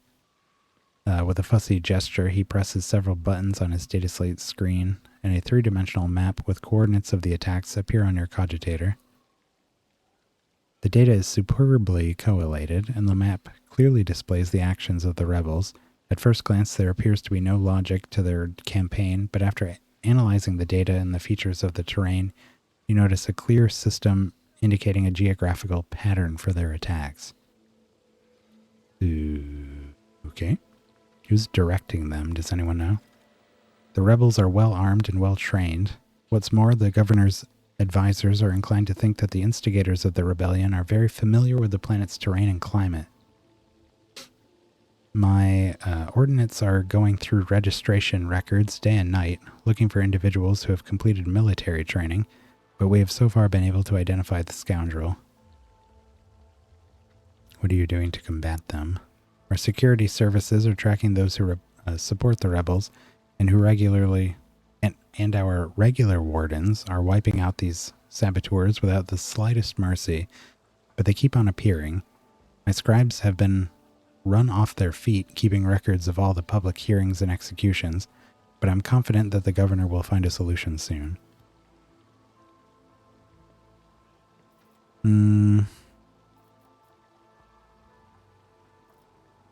What do you know about the attack on the estate? A disgraceful incident. Simply disgraceful. I cannot believe these scoundrels would dare to come so close, and to drag the nobility into this as well. If they penetrate the estate, that means they have had help from some worthless servant or other. Security is questioning the survivors, but the culprit has not been found yet. He smiles pleasantly. What do you think of our governor? The governor is a superb leader. She possesses an excellent grasp of all matters and never uses an incorrect form for a given situation. Do not pry into her personal affairs, but if I may speak plainly, a lady who fills out paperwork with such finesse cannot be a bad person in my view. This guy. What do you have to say about her helper? To be honest, your lordship, I find her presence most distressing. Of course, I would never gainsay the wisdom of the governor. Who, if not she, could perceive the true worth of a person, even if that person is a mutant? Moreover, Yurlit's particular abilities could have an interesting subject of study for the Magos Biologus. That elongated head shape, those eyes, judging by the skull that was given to me to send on to footfall, such developmental anomalies on Janus are not a quirk of nature, but some kind of inheritable trait. What skull are you talking about? A most remarkable item, I must say, a true anomaly. One moment. After rummaging in a nearby container, Atilius pulls out a parcel which he immediately unwraps. Here it is. I believe the finished piece was intended to be a gift, given as a gift to the governor, but under the current circumstances, I doubt I will be able to send it to Footfall anytime soon. Pascal's mechanendrites reach towards Atilius with interest, seeming to unnerve him a little. Adequately preserved. It is a pity that it is empty inside. It could have been a proper servo skull herald for the rogue trader. Unorthodox. A curiosity like this would look very fine on my desk. Remove it from my sight. Smash the skull. Repulsive barbarism. There's skulls all over the place. I literally have one somewhere. Where'd it go? It's following me around, chanting my praises. I don't know where it went. Oh. Anyways, I want it for my desk. Eh? I mean, of course, yes, undoubtedly. Whatever you wish, your lordship. If that will raise your spirits after the recent incident. Received a strange skull.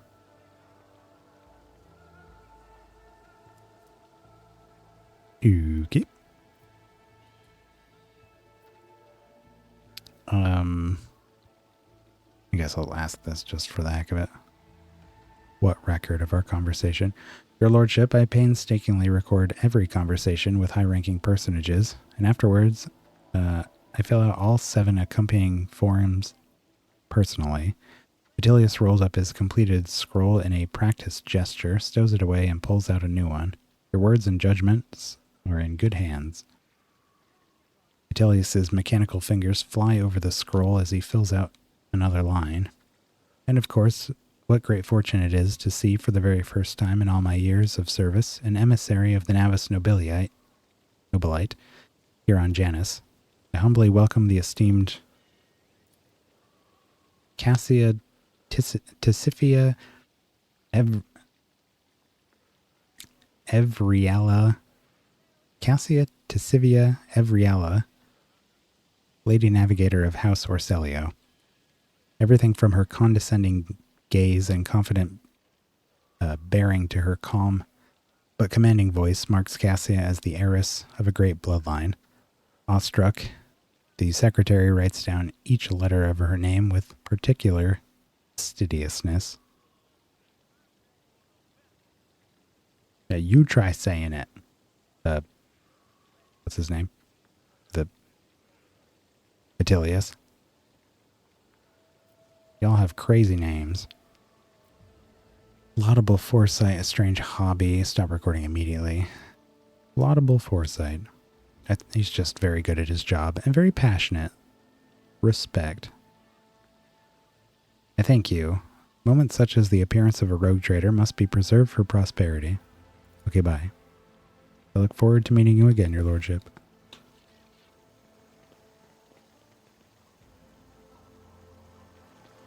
I'll lay claim to the stars. Fountain is the fountain is an expensive toy for the nobility. Pure water is currently bubbling from it, but additional pipes on it indicate the presence of separate siphons for sparkling wine and other beverages. That is fancy.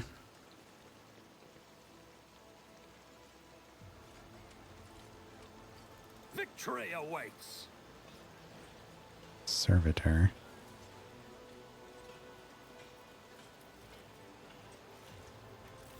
The chapel is built out of luxurious materials, but the holy place looks half abandoned. You cannot smell any burnt incense in the air. You see no seals of cleansing on the doors, and you hear no prayers, no human voices or vox recordings. Suspicious. I won't tolerate weakness.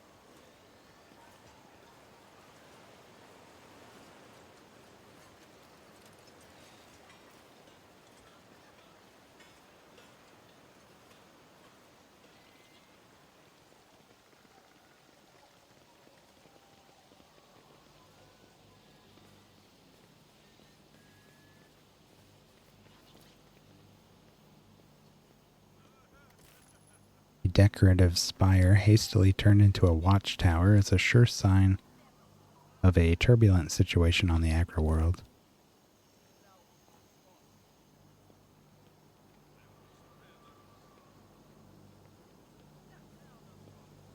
Follow my lead.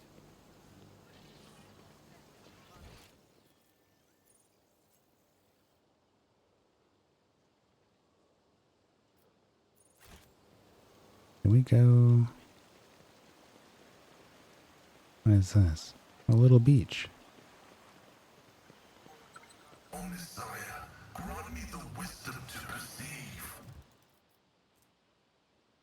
Chartist pendant. The exact same thing I have. There. Chains or ropes with shackles on the end can be seen in the water. Something white is also visible through the glimmer. A fragment of bone with marks made by sharp teeth.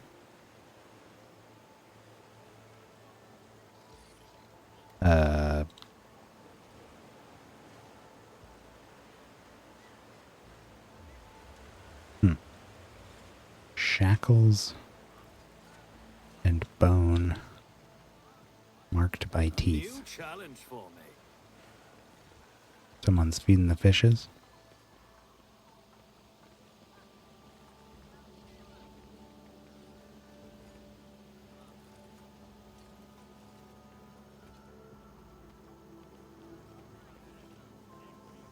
None shall stand in my way.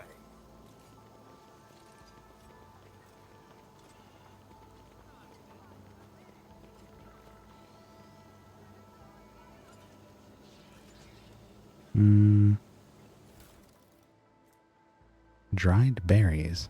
What?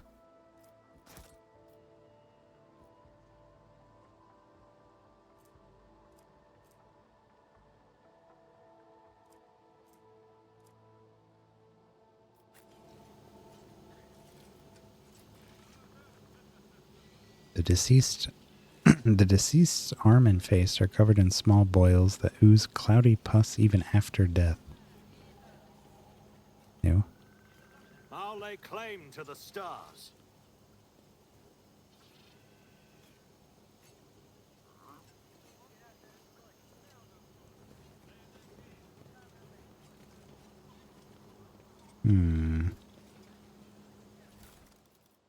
Grenades.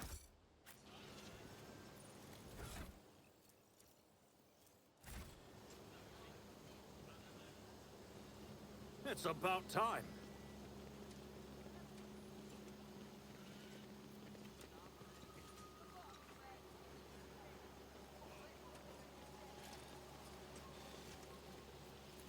I rise to the occasion. 3 auto guns. Hot shot las gun. 2 multi keys. Auto guns.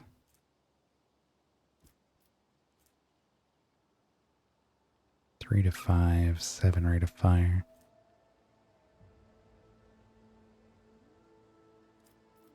No, we don't need these.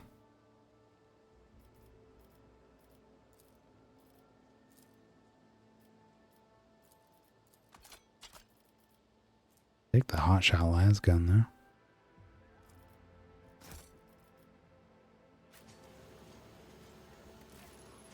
Sealed containers marked with the familiar insignia of the Munitorum and additional seals of a forge world unknown to you.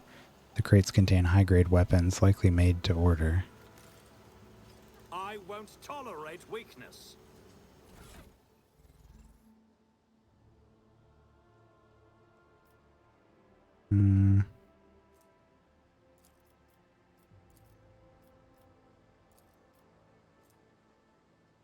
Fellowship and Commerce. If dogmatic adherent or above. Lore Imperium uses Fellowship instead of Intelligence. Plus 10 Imperium. Lore. I don't see a reason I have 2 of these.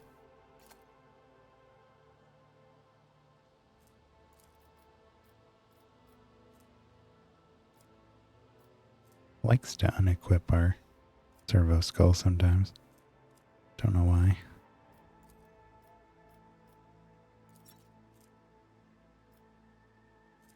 That hotshot las gun.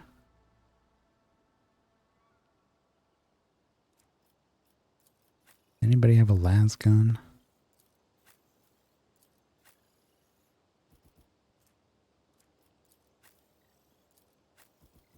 Could give it to Cassia. Much better than her pistol. Or we could give it to Vaughn.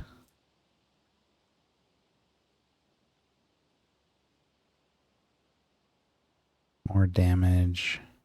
Way more armor pen. Dodge reduction. Fewer rate of fire. Less recoil. Less range. More ammo.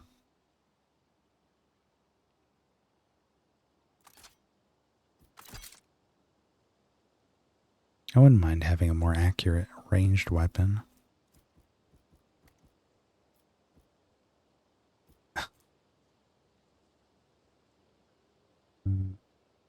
Does this do anything useful? It's only on hit. Inflicts disturbed. Which is cool, but willpower bonus based. Not very good for Vaughn. And it makes his attack cost 1 more, which we definitely don't want. I've only had it there for vanity. He almost never is in a situation where he has to make a melee attack.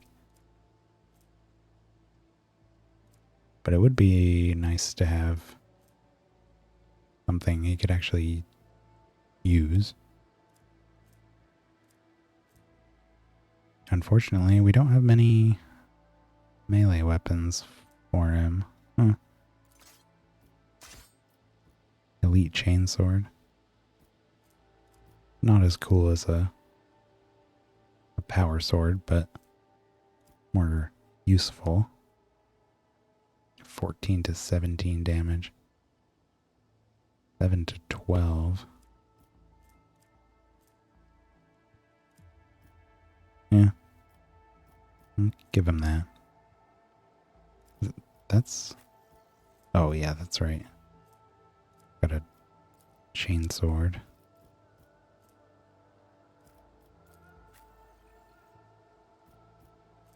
I mean, Abelard has a great sword. He used to have a chainsword.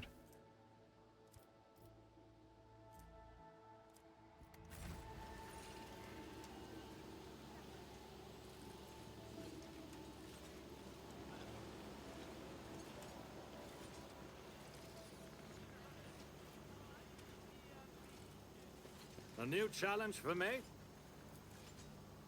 The most active representatives of the local flora are assembled in the flower bed.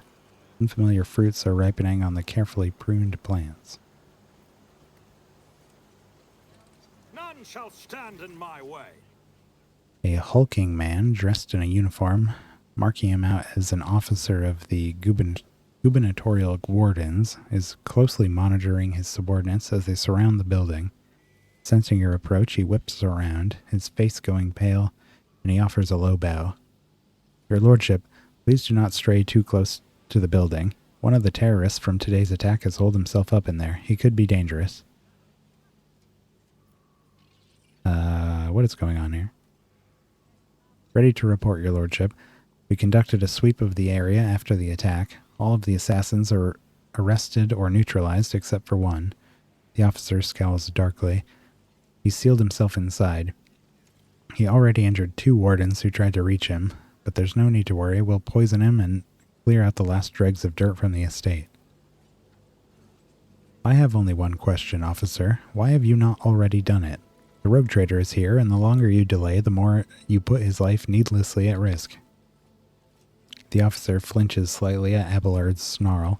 It is inexcusable, your lordship.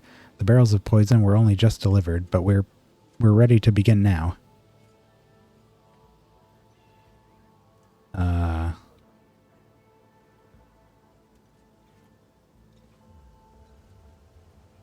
Who is he? To tell the truth, your lordship, I'm more concerned with clearing the area right now than his identity. We're not expecting to get any valuable intel from him unless we find something on his corpse after we've done our job. What's special about the building? It's one of the utility buildings. Fortunately, it was empty at the time of attack. There are no potential hostages or innocent people inside. If you ask me, I think this was the first place the killer came to when he was beating his retreat. We managed to round up all the others, but this one holed himself up in there. This is not an empty utility building, but an inactive backup crypt for storage, refrigerant, and freezing equipment. This is obvious. Your ignorance is depressing, servant. I love Pascal. Sorry. I want to talk to the guy inside. Are you sure? It's not exactly safe, your lordship. The officer's eyes involuntarily sweep over you, sizing you up. Did you see me kill all those people earlier?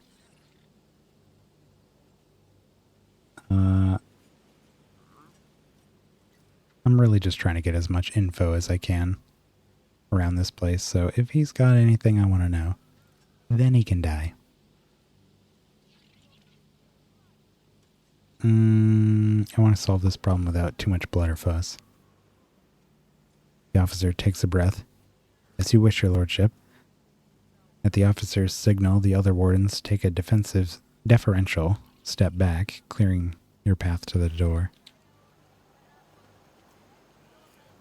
Hey, yo. Let me in. As you approach the solid-looking door, a high, boyish voice shouts out, "It's off. You won't take me alive. Better to put a bullet in my brain than let the governor's dogs get their hands on me." Coercion. -30. I am von Valentius, rogue trader and sovereign of this planet. In the name of the Emperor, open this door. Examine the door. Break down the door. Pick the lock. I'm done. Proceed with the clearance operation. 65%.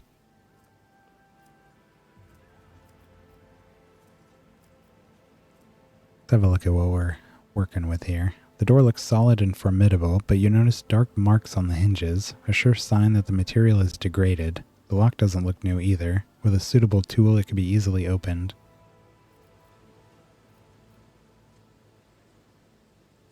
Get out of here. I'm your boss. For a long time, nothing happens. Then the door opens with a quiet click. Oh.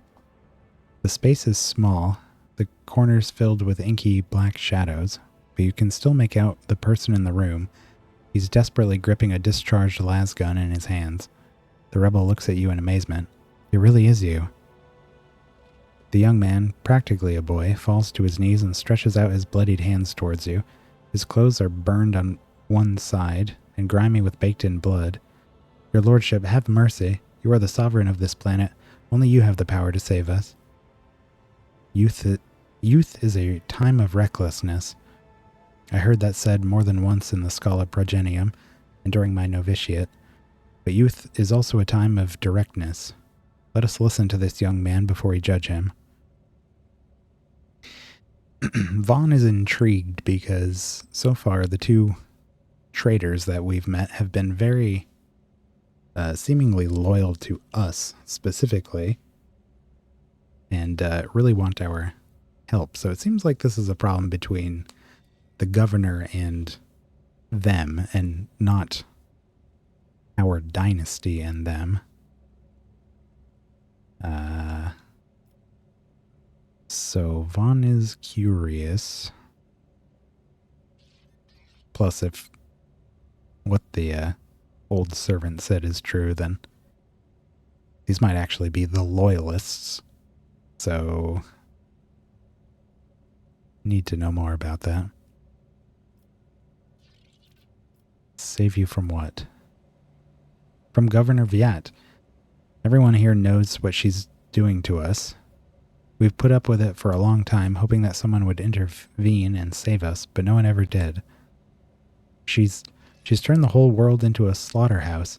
People are rounded up like groks from the settlements, supposedly to go to the palace, and they're never seen from again. Her servants pour something over the fields, and then people lose their minds.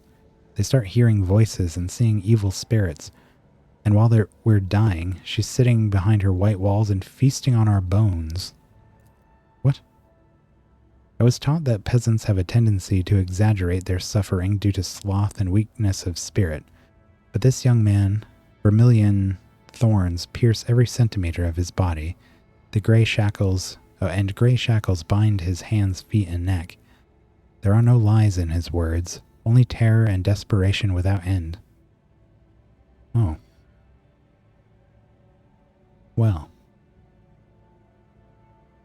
You're telling me people are seeing evil spirits? Yes, others are going feral and attacking their loved ones. And then there's... The boy lowers his voice. People say that in some settlements, well, they've stopped upholding law altogether. Imperial law and the law of basic human decency. People are turning into animals. Who is behind the rebels? He swallows nervously and looks at you with fear. Your lordship, I beg you, don't ask me that. I cannot sell out my brethren. It's over for me, but the others, I won't betray them.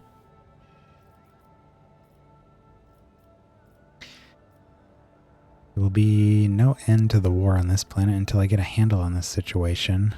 But to do that, I need to meet with your leader. Tell me or I'll tear this world apart to get rid of garbage like you and your brethren. No. People waiting outside will put you through far worse torment than I will. Goodbye.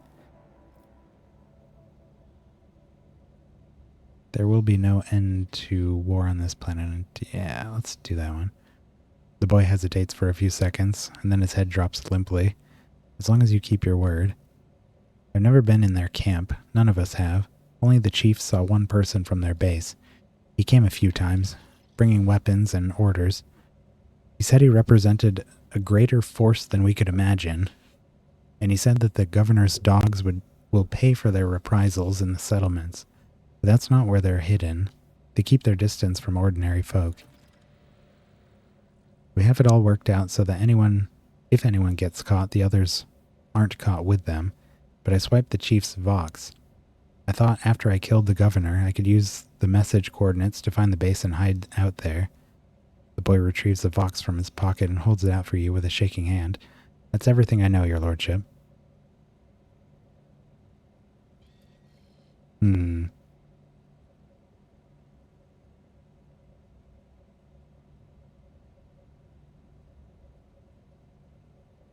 What is the move here?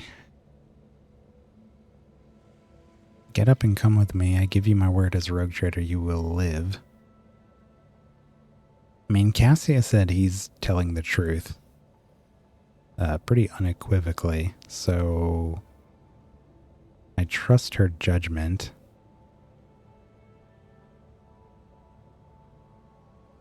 If I was more uncertain, I guess I would kill him the iconoclast way. We need hard evidence, though, that what he's saying is true. I mean, I suppose he will live for now. If this could be conditional. If it turns out that it's all false, then he definitely dies. But we'll trust Cassia's reading of him and protect him. The rebel looks at you in bewilderment, then bows low before you. When he speaks, his voice trembles. Your lordship, thank you. Thank you for this kindness. I never thought I'd survive this. The officer of the wardens casts a disdainful look over the rebel before turning his gaze on you. Your lordship, I honor your bravery. Please allow me to get rid of this rat for you. This man is now under my protection. See to it that he is held in safe custody until his fate is decided by a fair trial. Ugh, I don't know that I trust them to protect him. Escort this man safely to the perimeter of the estate. He is free to go. No. He's not free to go. This man will serve Janus yet. Consult your advisors and see to it that this rebel is made into a useful servitor. Well, that's certainly... He did swear that he would live. That would be true, but no, there's no way. Make an example of this scum, publicly flay him and string up his corpse outside his family home as a warning. If anyone tries to remove it, shoot them. Wow. That is something. I guess this is the one closest to what I want. A dumbfounded expression appears on the officer's face. With the deepest respect, your lordship, this sounds like insubordination. The officer thinks better of his next words and abruptly bows. It will be done. I was about to point my gun at you, bud. Good thing you stopped.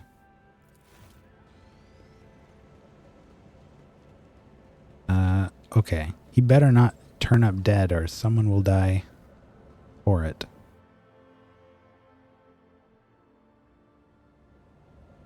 Whoa.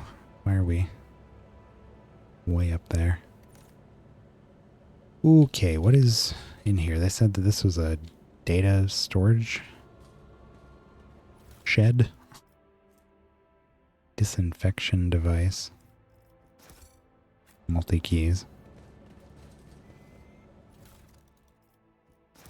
We never use multi-keys because Pascal's tech use is pretty nuts.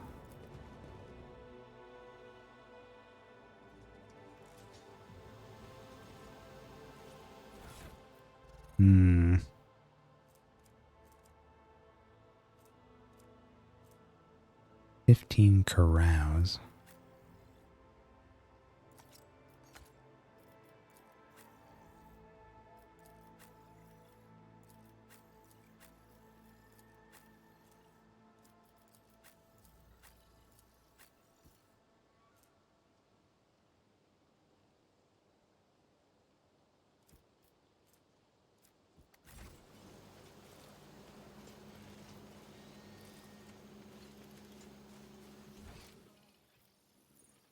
Maintenance room.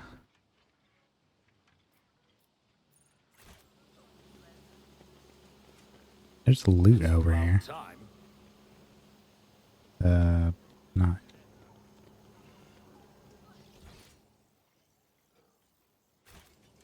Here? I think it was somewhere where we've been. So I want to... Oh, there it is. Didn't see that. Okay. I won't tolerate weakness. Down here and up. Wait. No, that's where we just came from. Oh, that's return to the void ship. I thought this is where we were. So... A new challenge for me? I guess let's check back in with some of the people we've talked to. Let's proceed. Nothing new there. Nope. None shall stand in my way. What about you? I found this on the body of a dead rebel. Can you tell me anything about these specimens? This must be the berries. Your blessing for the examination, Magos? The Lex Mechanica waits respectfully until Pascal nods. The tech priest studies the dried berries and goes still. You hear the distinct clicks as his cerebral cogitators process this information. Creeping creeweed, a typical plant of the Western Hemisphere. We have studied the possibility of industrial cultivation, but the process was found to be inefficient due to the specific requirement of the soil, which is found in the right composition only in the archipelagos of the planet. Okay. That was it. Must update it. Okay, so it's from a specific archipelago.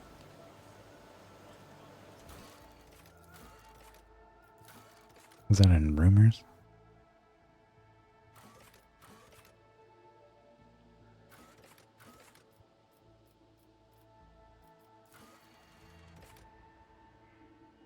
Oh, this one's new too.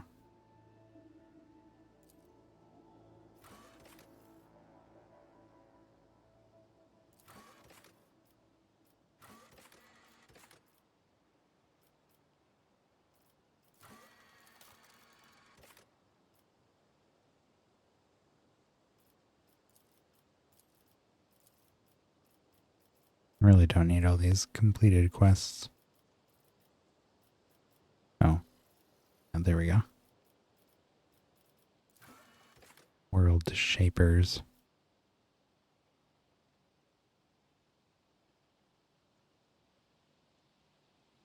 Leaders are hiding far away from population centers. Attacks indicate a definite vector for movement for the rebels, making it possible to narrow the search area. Areas on the planet grow outside Janus's cultivated areas were found among the equipment.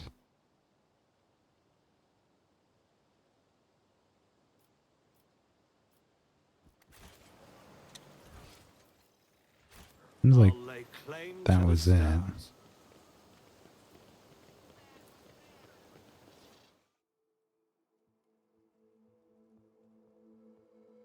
I'm curious why we can talk with the governor alone, why it gives us that option. I might try to get some more information out of her. on my own.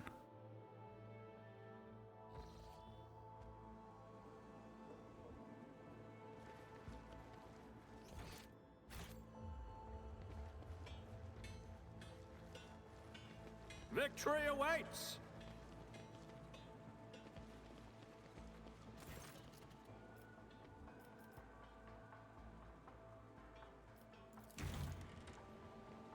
See what she has to say if we're alone. Why is she glowing? She must have a force field. Greetings, your lordship. How may I be of assistance?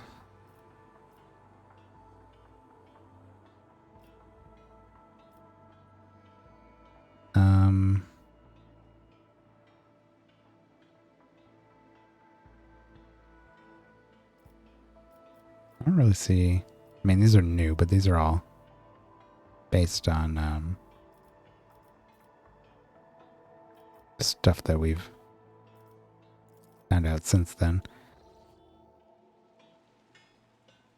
I just wanted to see if there was anything unique. But I don't think there is. I'd rather have everybody with me, especially if they can contribute in some way.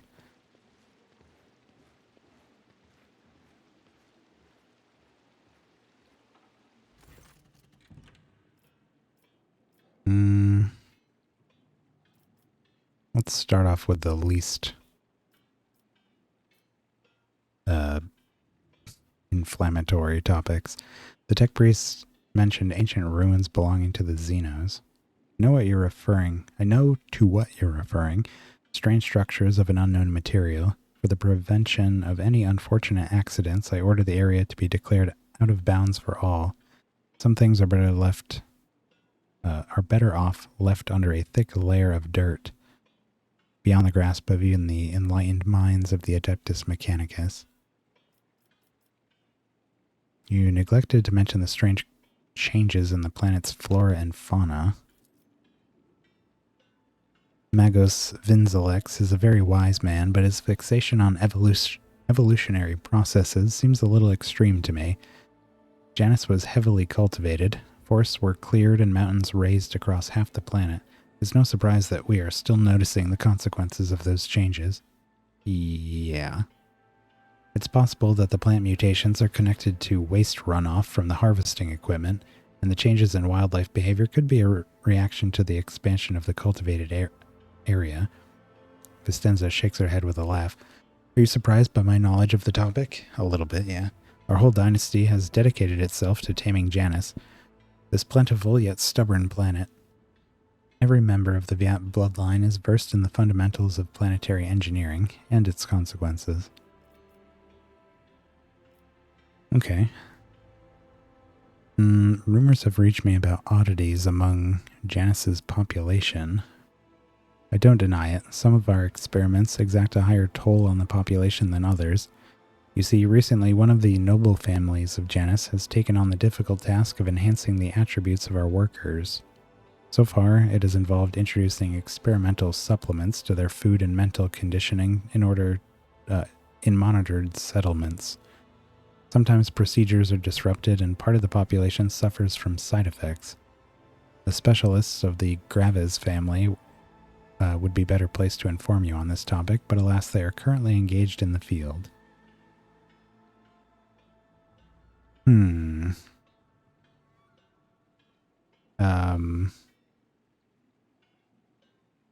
You are forcing settlements to pay their tithes in human bodies.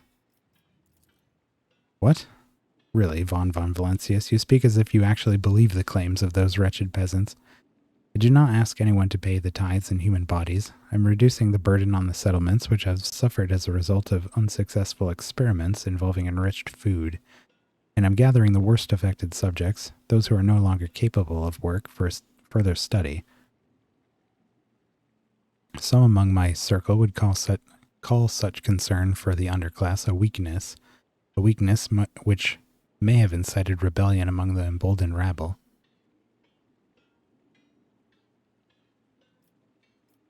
Or maybe it's your actions that caused that. Cassia nods in understanding, of course. Theobald and Felic tried to limit the effect my powers had on the lowborn servants of Urak 5. The station's laboratoriums ran experiments on those who had the misfortune of losing their minds because of my gift. These tests increased the servants' lifespan, and then they joined Felic's side. Yes.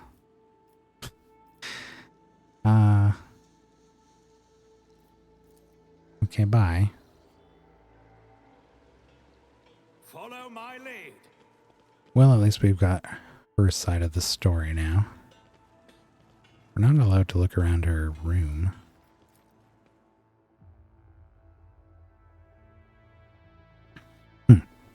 So, I wonder what we do now. We go back to the void ship and maybe we can travel somewhere else on the planet?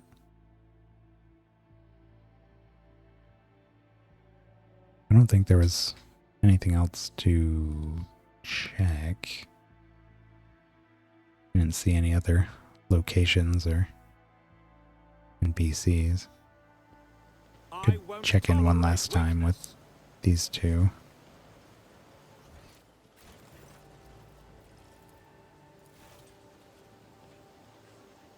And we threatened to murder the Eldari, so can't talk to her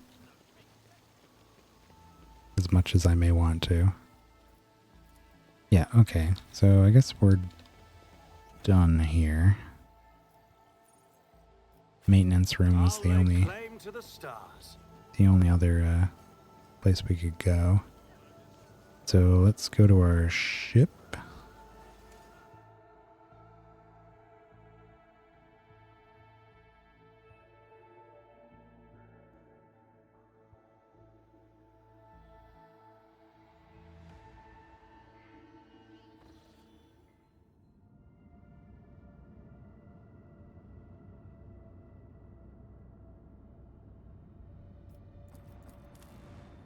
Here we go. Not explored. Oh. Region Cineris Malfectum. Location Telecos Epsilon. Material Internal Procedural Report. Recorded by Vigdis Suri Otto Toleman, Boxmaster Octavius. Report on the operation to ruthlessly eradicate the underground traders to the Imperium on the agri-world Janus. By his grace, the leadership and general command of the operation were taken by rogue trader von Valentius of Glorious House of von Valentius. Beyond the undoubted competence of the Blessed Lord Captain, there was another reason for this decision, namely evidence of disloyalty within the estimable Governor Viet's retinue.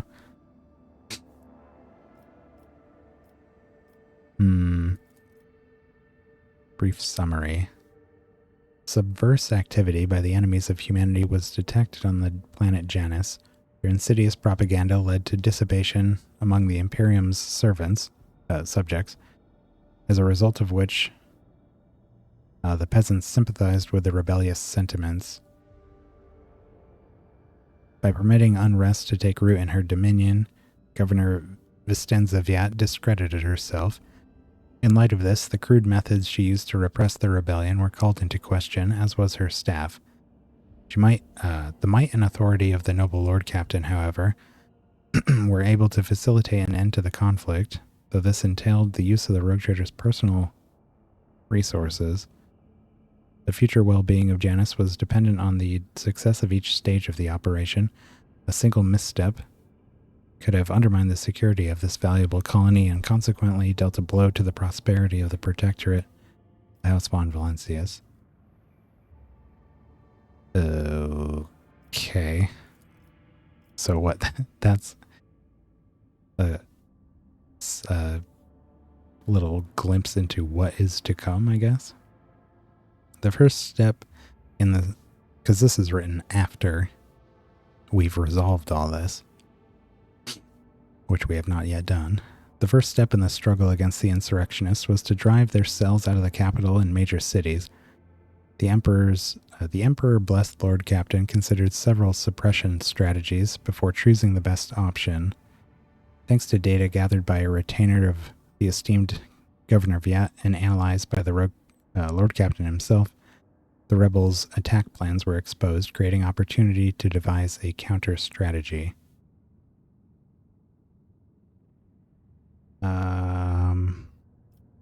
Logic 20, preventative actions.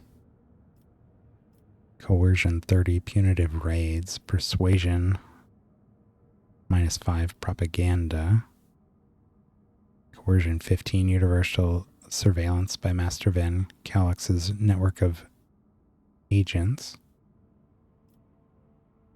Special, dogmatic follower, holding planet-wide prayer services.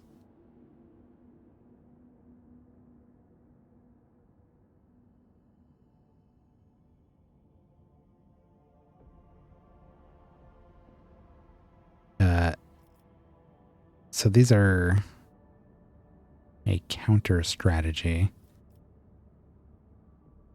I mean, preventative actions sounds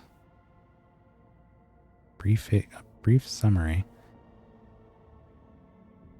The main rebel forces were hiding in remote, uncultivated locations, but a substantial rebel network was exposed across major cities as well.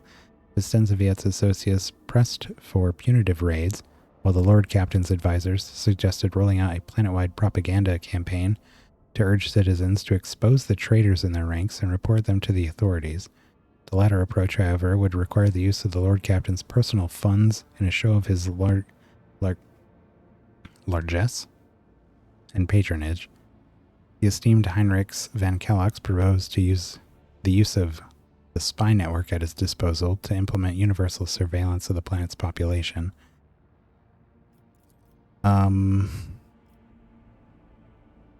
Well, that's kind of interesting. It would be nice if his agents were able to uncover some additional information beyond just surveilling, or beyond just what the rebels are up to. Oh. 100%, 85%, 100, 95.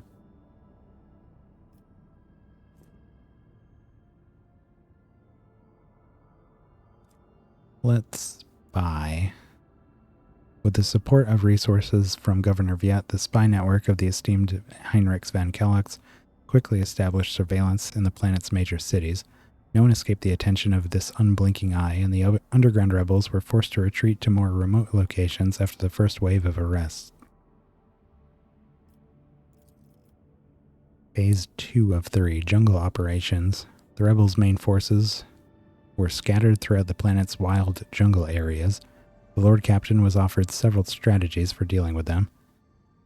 In choosing a strategy, the Lord Captain had to consider the limited trustworthiness of the world's population, which was uncovered by the ship's medics deployed on the planet to support the offensive.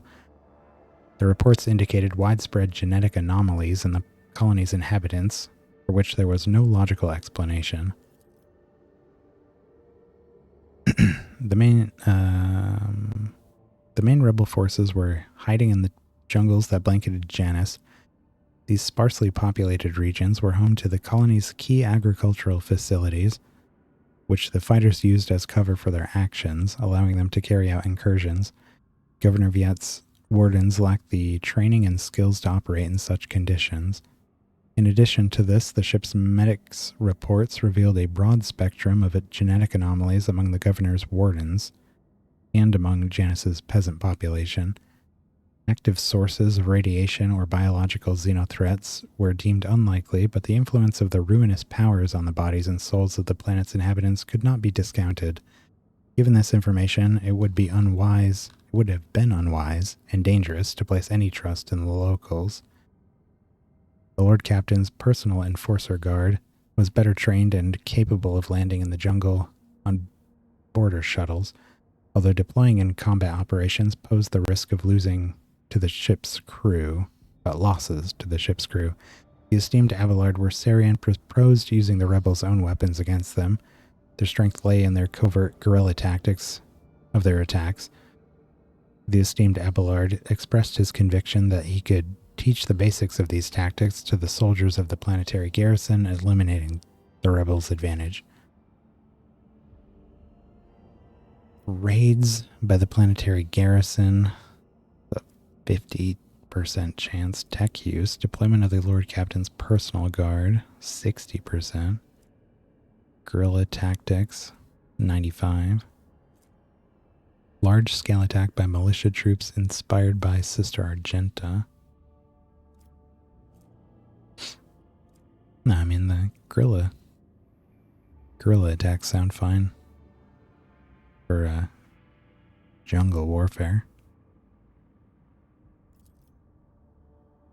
The soldiers of the planetary garrison were trained by the esteemed Abelard Worsarian and quickly absorbed the knowledge of the ungodly heretics. Borrowing their tactics, the soldiers moved through the jungle in small groups, staying hidden and dealing sudden strikes. Now stripped of their main tactical advantage, those rebels who were not wiped out retreated to the island regions of little significance. During the operations on the planet, the suspicions of the Blessed Lord Captain and his companions were confirmed.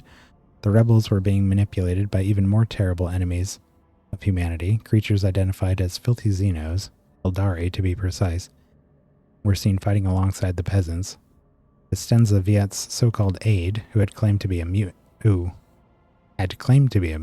was not only one of her kind on Janus, was not the only one. Scouts confirmed the presence of other members of this race on the Agro world. Profit factor lost 5. For why? Okay. Destroying the training camps. After retreating, the rebels took up the defense of their training camps, which were hidden deep in the forest of the archipelago. The Blessed Lord Captain reviewed several approaches for rooting out these nests of sedition and chose the most promising one. Thanks to evidence gathered earlier, the Lord Captain was in possession of information from Lex Mechanic Vinzelix, which simplified the task. The rebels' training camps were located in the densely forested but insignificant island regions. Moreover, scouting reports indicated that the instigators of the uprising were also hiding there, Xenos, the enemies of humanity. Governor Viet suggested burning the worthless forest to the ground so the rebels could no longer hide. However, there were serious doubts about the competence of the officers she selected for the task. Locating the camps using the Blessed Lord Captain's ship technical equipment was a real challenge, possible only for a highly sensitive and powerful augur. The esteemed Magos Henneman pointed out that a large number of sacred mechanisms for monitoring seismic activity were present on the islands. He proposed that the members of the Adeptus Mechanicus who served such machines could contribute to intelligence gathering.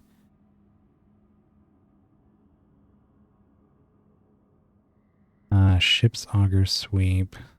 Search using gathered evidence. Oh, well.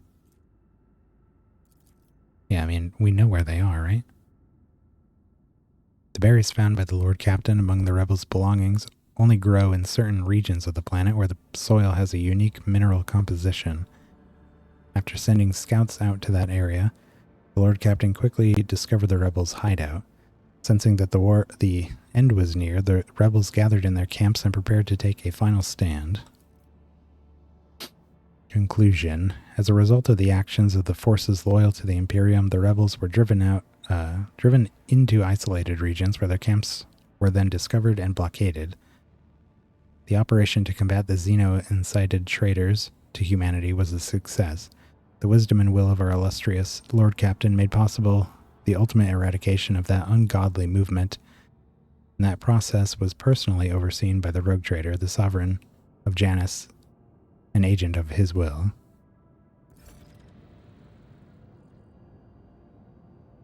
Track down rebel leaders. I didn't like losing 5 profit factor there, though. Rebel Vox.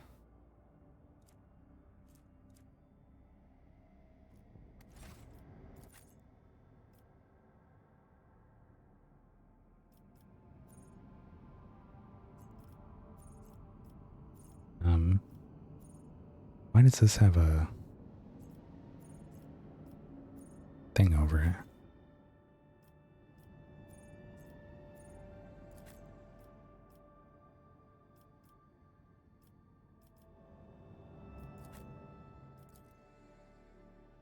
I'm gonna go here.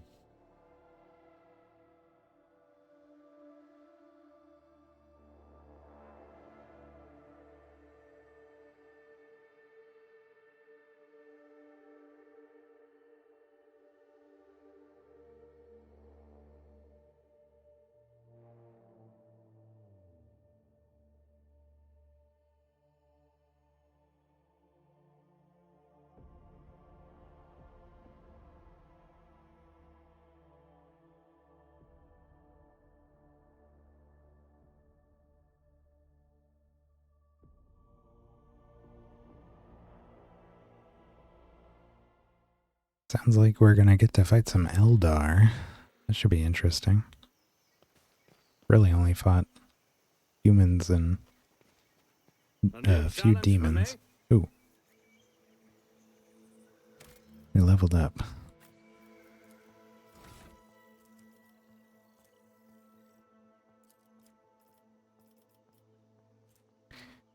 AP increase. What's 1 AP on the 20th rank? That's cool. Wonder if everybody gets that. Probably.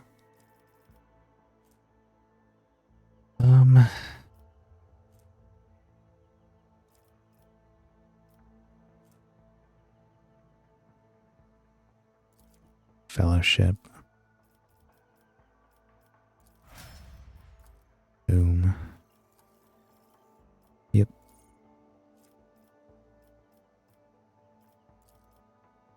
Intelligence. Wow, his intelligence is only... Well, now it's going to be 60.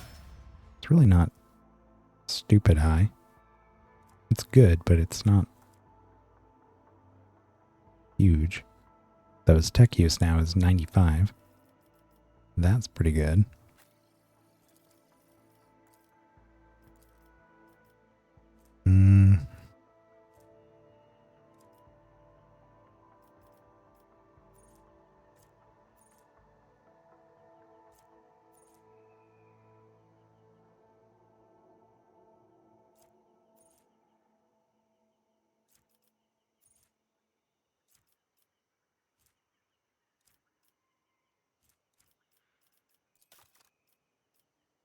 What are our abilities generally scale off of?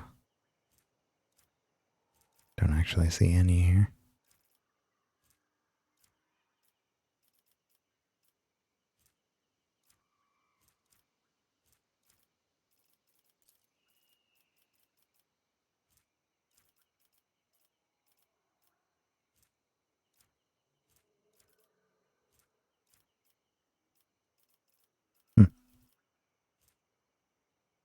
Yeah, not really anything, so can kind of just do whatever. Oop. What is going on? We crashing? Ooh. Driver timeout. Uh-oh.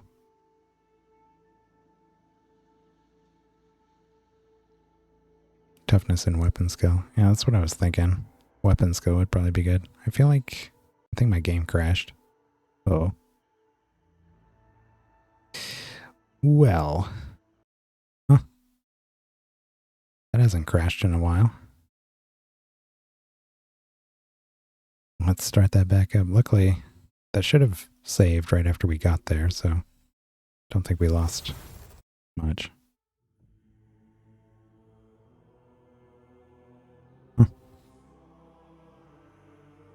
Really haven't had that many crashes with this game, so surprised it crashed there, especially in a menu.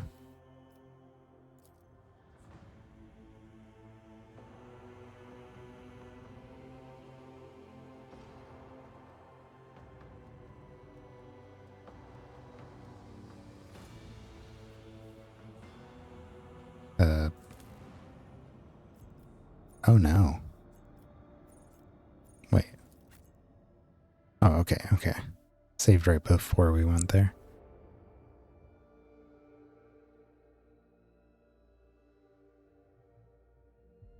I thought it was before we did that whole sequence.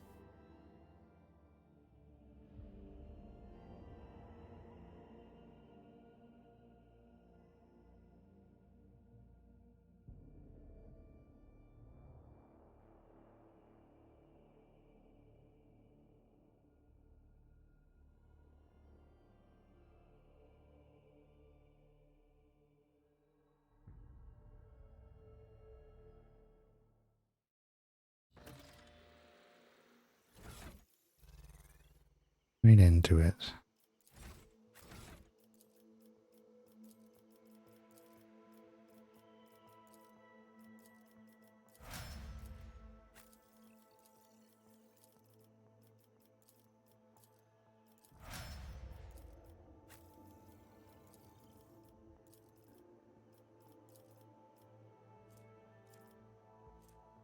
What's our toughness? 60.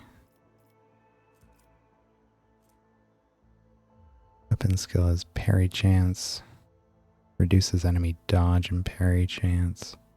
Increases chance of critting. Yeah, let's do weapon skill.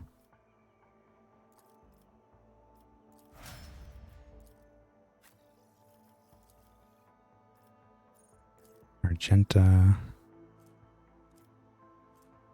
Ooh. I would like to boost her weapon skill now that she's an arch militant and has this versatility feature. Previously I just kind of used her as a gunner. But now she benefits from diversifying her attacks. Her weapon skill is kind of low. Ballistic skill, agility, perception. Yeah, those are all doing all right. I'd like to get her, weapon skill boosted a bit. At least to like 40 or 45. We still mostly shoot with her. But when I want to attack with her, I would like to have it be decent.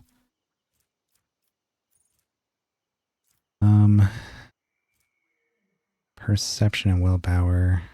I really don't use anything else. Even fellowship. It recommends it, but the way I use her, we really don't need much.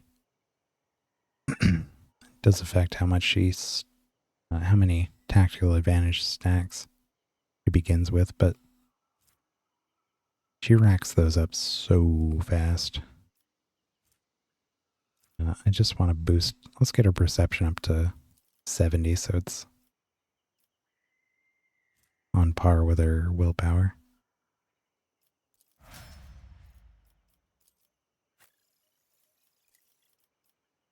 And Heinrichs.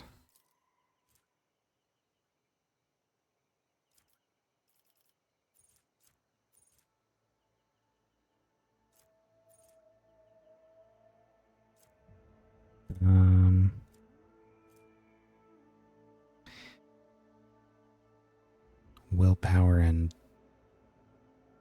toughness.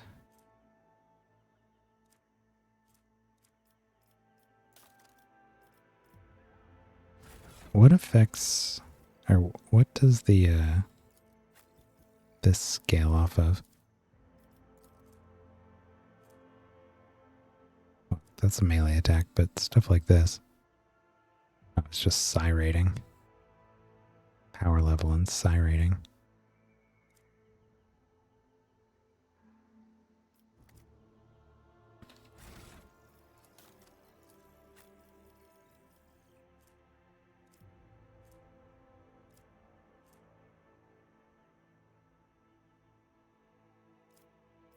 I don't really see.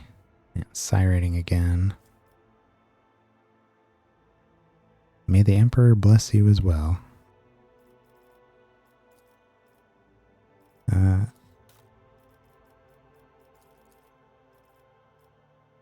Yeah, I think Well, I could bring his toughness up to 50.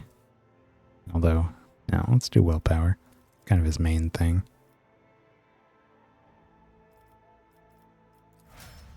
Okay. Not really many choices to make there. Probably a good thing. Means we can get right into this. Actually, I want to save just in case there is some kind of weird instability going on here. In case we crash again. This place is pretty. It's about time. Oh. Tree. An expected result. Whoa.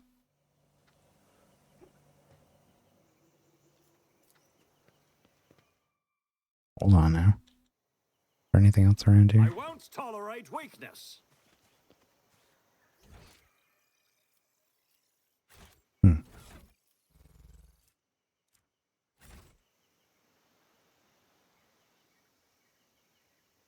A new challenge for me? There's dialogue happening. Cassia said, I've never seen so many plants before, not even on our arboretum. Oh, that flower there. I read about it on one of the works by Janitor Canassian. Pascal said, your display of knowledge, atypical for a layperson, would warrant approbation were it not for the fact that Janitor Canassian was excommunicated approximately 3 centuries ago.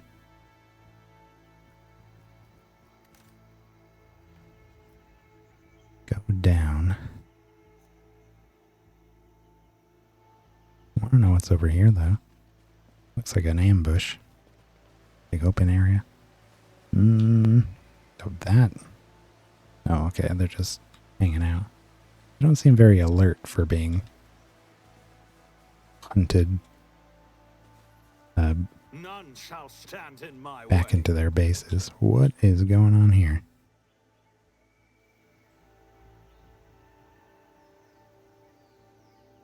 I don't know if that's... It looks like chaos influence, but it could just... Well... It could just be a mutation. Well, non-warp related mutation, I guess. But it's probably chaos.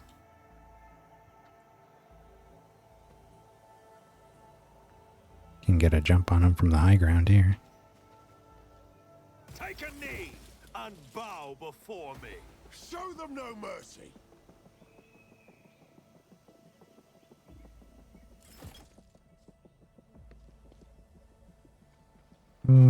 Okay. How do we get down from here? This way. Is there a way down over here? Oh yeah. Narrow little passage there. I think we keep Vaughn.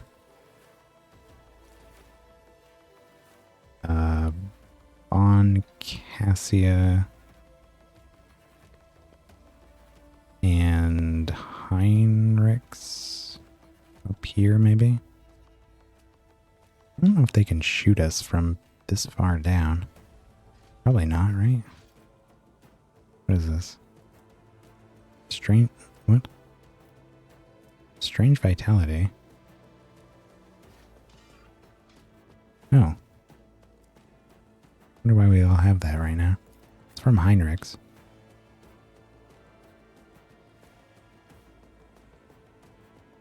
Oh.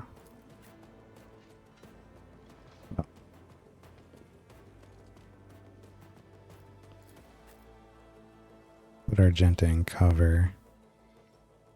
I can't go there.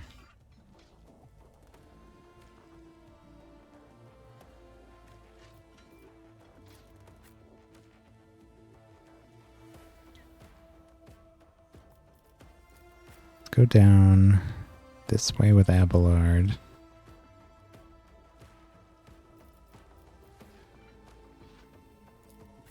We'll go down the this way. with Pascal. He gets some pretty good movement.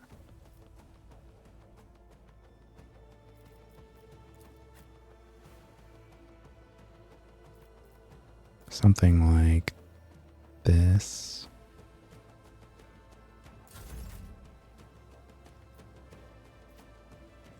Okay. What are we working with here?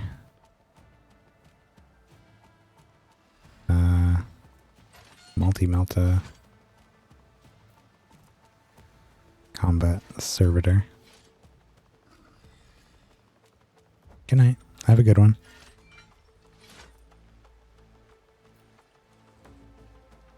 Weighty axe. Chainsword.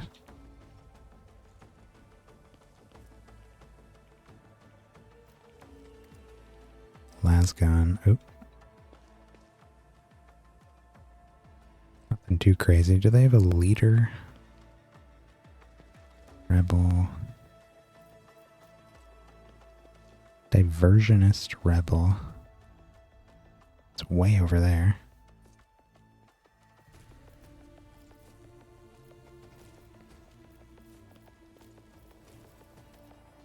Sharpshooter.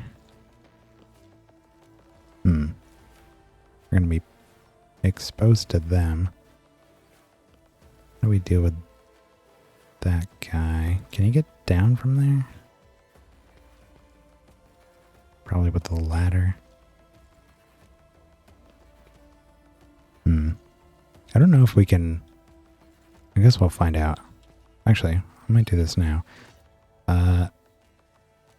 Let's have Cassia do her thing. Okay. Emperor, give me strength. She's got to move though, so she can have line of sight on everybody here.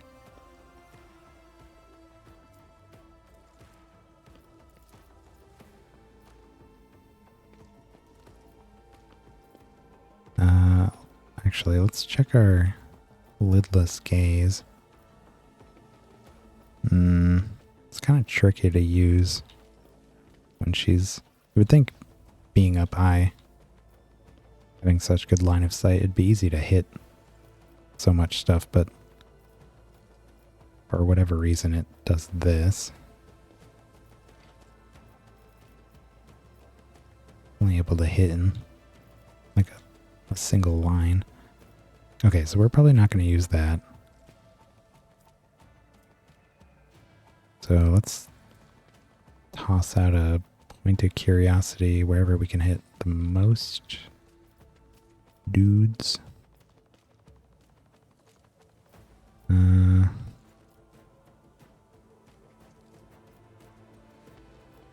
Here. am a navigator, not a servitor. Boom. Can she get a grenade down here? Ooh. Interesting. I want to see if I can pull this sharpshooter out. What do you have? Is that a melt-a-gun?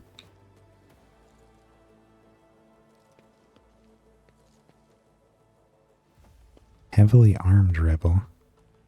Yep. What's the range on this thing? Probably short, right? 3 to 6. Okay, so I've got to worry about that right now. Let's try doing this. Aha! It did pull him out. Nice. Well, we could lidless gaze and hit these 4. Or we could throw a grenade. Frag grenade. Hit a whole bunch of them. Or we have a fire grenade. Even bigger radius. Doesn't do immediate damage, but it inflicts burning. The area lasts for 3 rounds.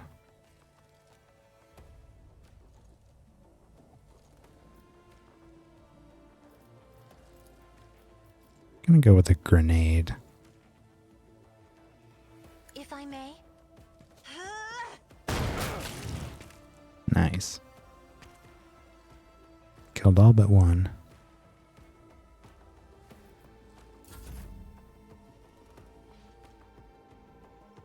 Okay. Move on over. Right. Front line.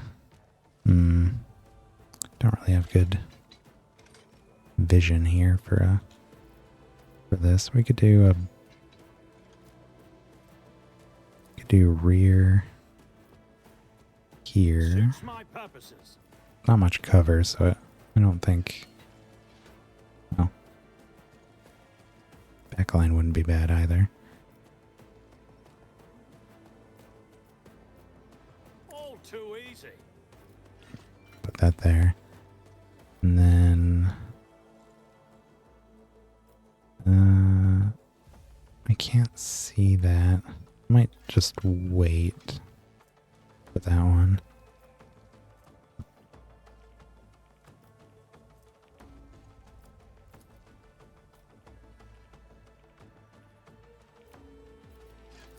Let's voice of command Argenta, booster stats, plus 19 to all characteristics.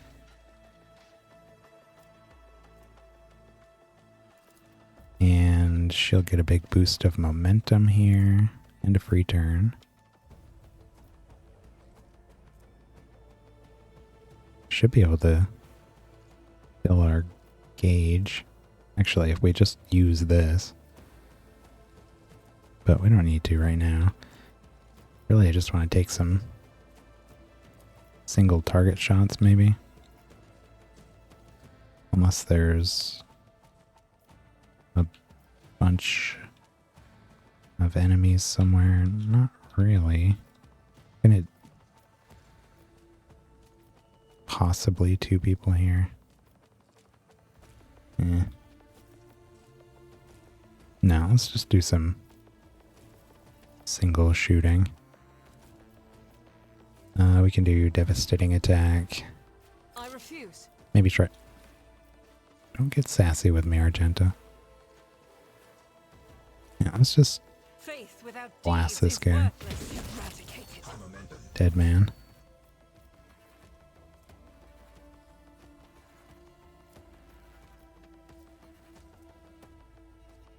She can make an extra attack each turn.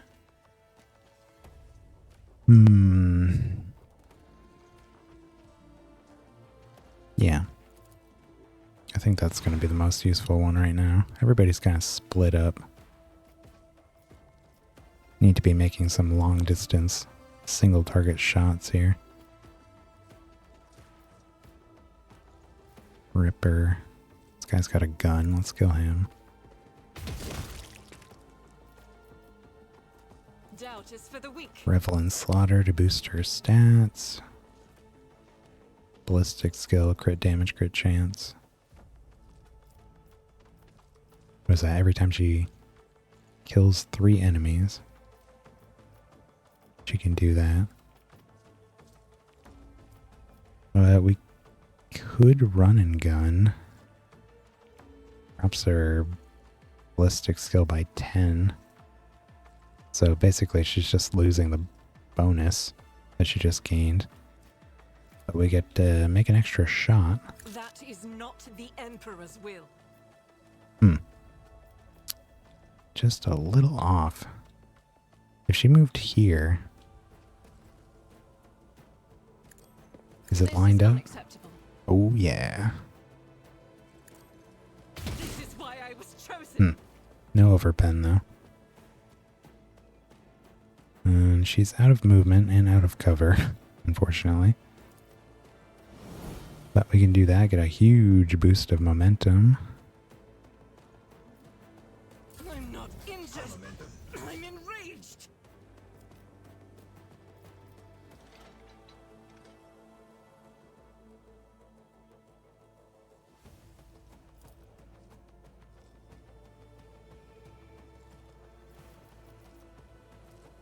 We we can already use a heroic skill again.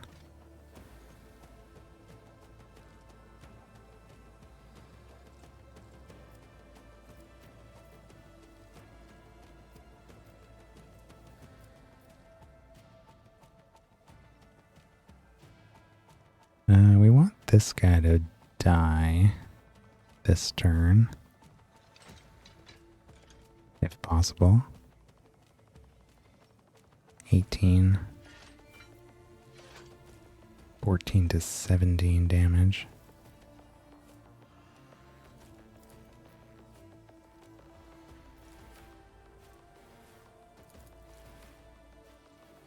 What was the deal with his pistol? Stub revolver. No.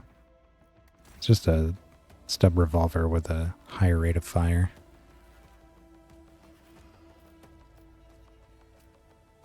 We also have the las gun. Best bet's probably the chainsword.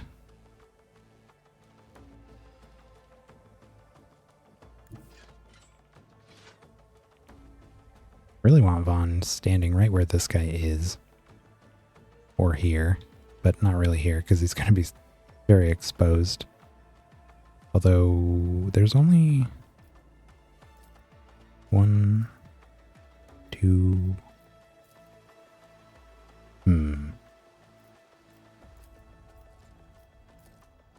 3, 4, 5. 5 ranged dudes left, but 2 of them are short range. Not going to be a threat for a little bit. But maybe we could get away with that. How about we spend 2 more AP doing something.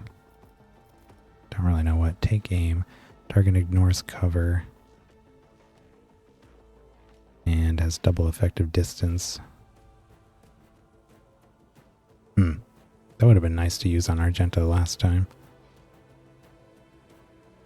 Let's give it to her now.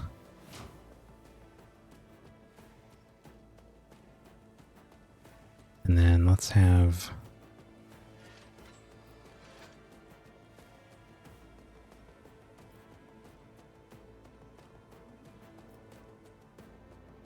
Lard.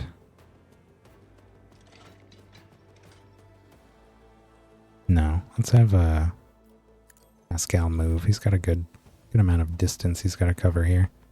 Send him to take out this dude down here.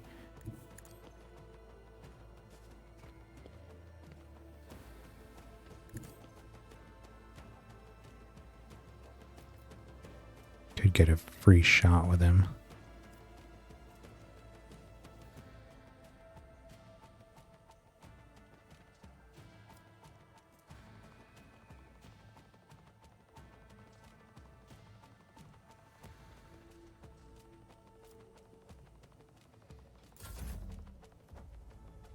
Okay.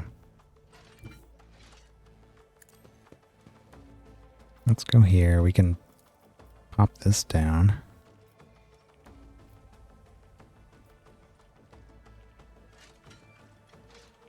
Let's say...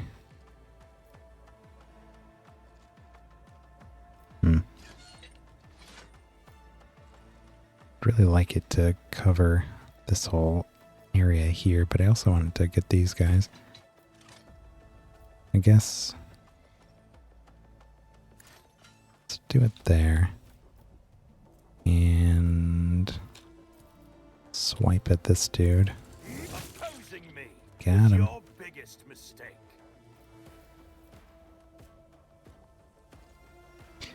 Could give another turn to somebody.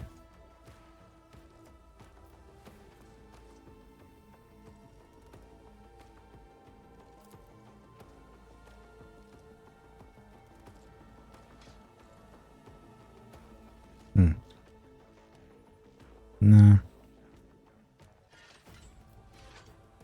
Who's next? It's going to be Argenta after these two. This one's gonna make an attack.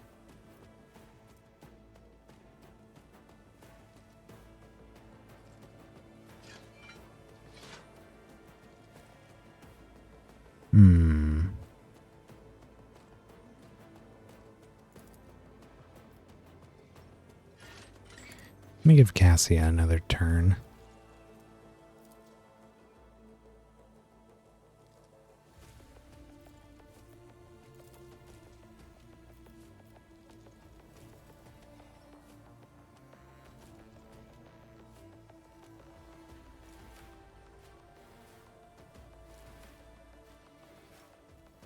She can't see that guy.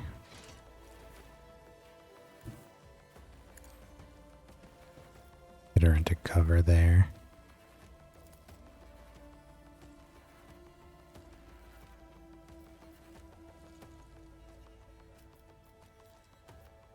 Ooh, yep, right there. Sweet. Just pulling this sharpshooter as far away from this tower as possible. Get him into the lowlands.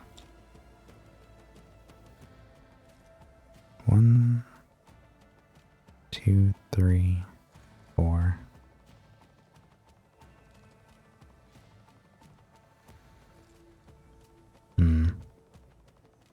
I want to pull this guy, but I can't really get to him.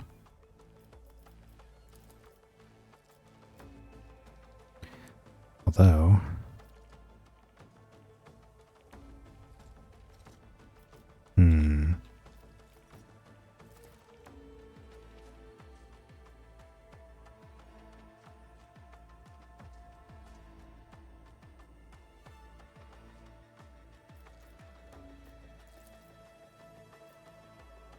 What else can we hit with the gaze?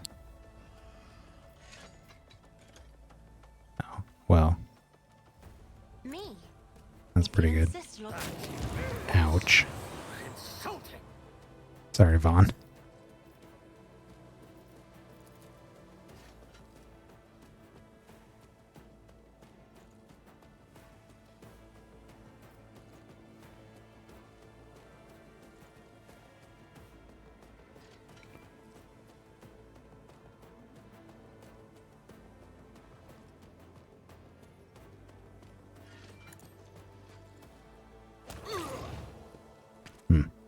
Resisted. Oh, got another gaze.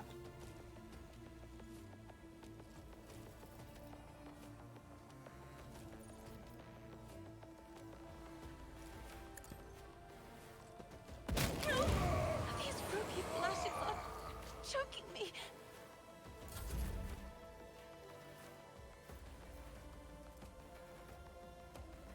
Okay.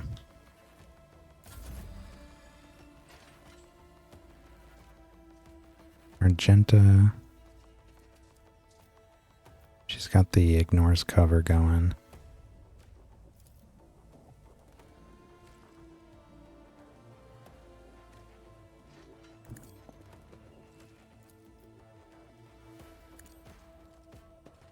Each strike is a prayer. Dead man.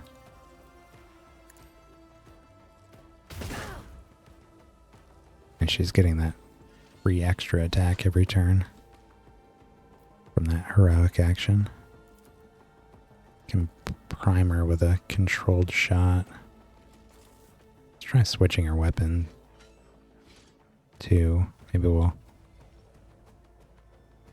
wish you could jump. Jump from here down there.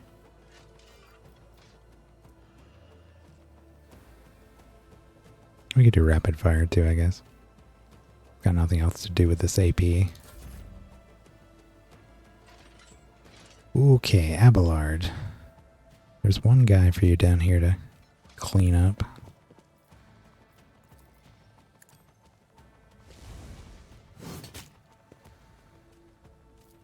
It will be done. I took care of this one. Do sworn enemy.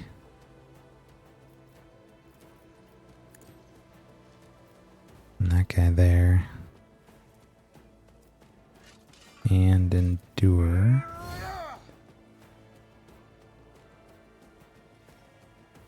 Give him some temporary HP because he's kind of exposed. What are you doing?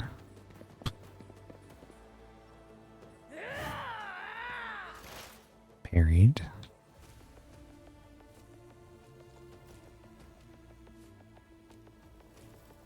Pascal and his 12 movement.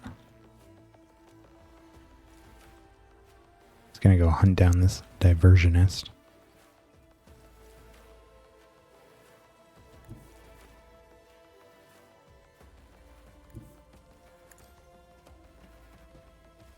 He is the assassin.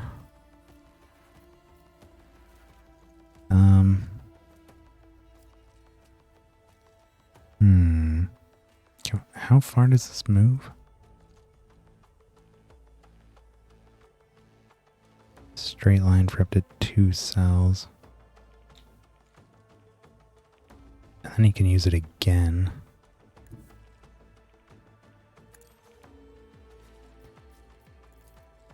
My vow is to serve. Request approved. There we go. Get nice and close.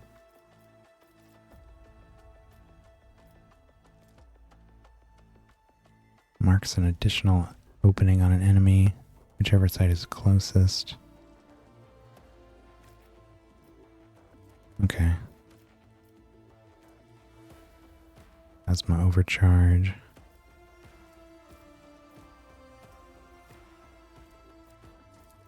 Let's throw some exploits on.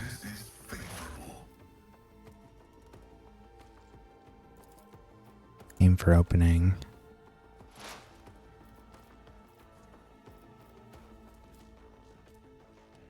Reduces damage dealt from the target's attacks for 1 round.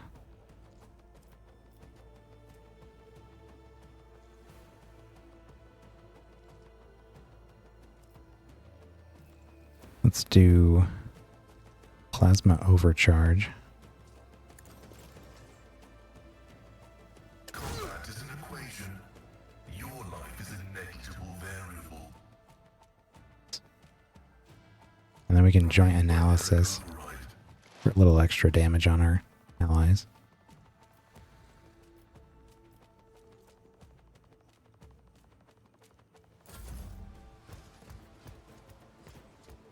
Servitor. Too far away to shoot.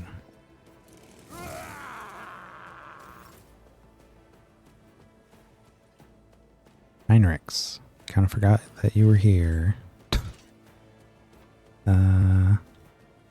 Let's get him. Try to get him down there with Abelard.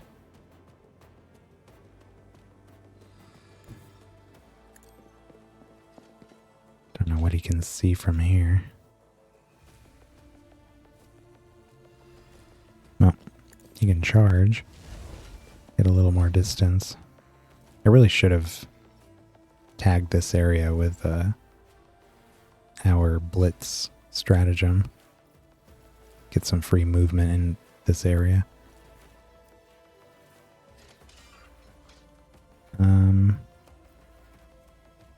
Well, we don't need to heal anybody, so let's Lord Captain. throw some toughness and strength on Abelard.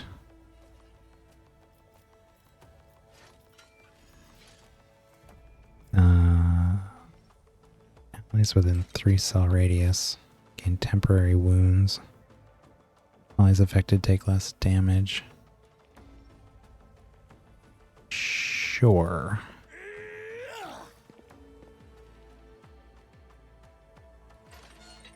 So now he's giving Abelard some more toughness, or less damage. And then we can siphon life, I guess.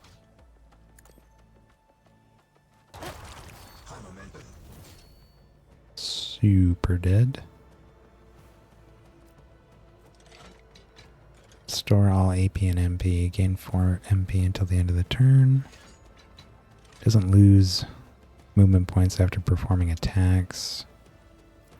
Who's next? Sharpshooter?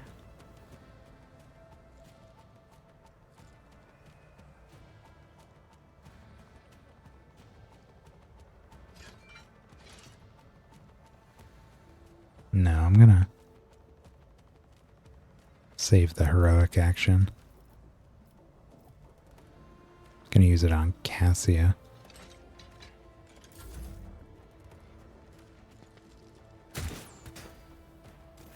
Whiffed.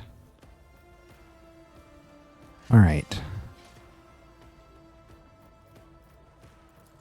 Do I just do this now? Ooh, can't see him. Really? Oh, is it because of this? What if we go here? There we go. Just giving Pascal a turn here. Go annihilate this dude. Advancing.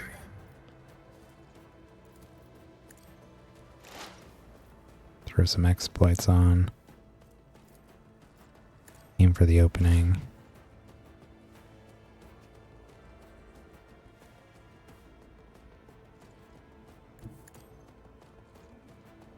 And shove.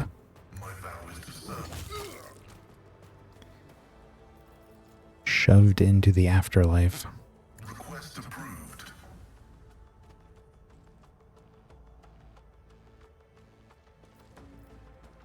Get him over here. He's gonna have to go take out this rebel over here. Potentially the sharpshooter if we can't kill her at range. Okay. Now, Fields are always drowned in scarlet. there's no enemies over this side, so I'm gonna move her there. Try to pull this guy out. Resisted.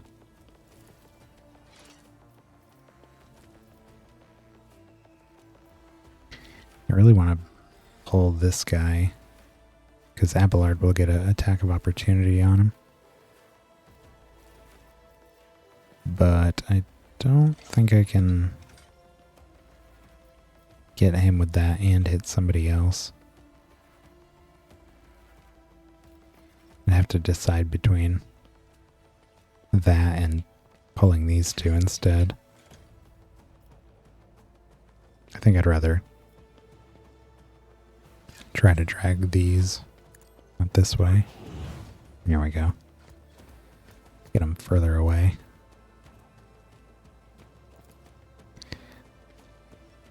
Let's get Abelard with a voice. And before I do that, let's make sure the gaze isn't a better option here. Nah.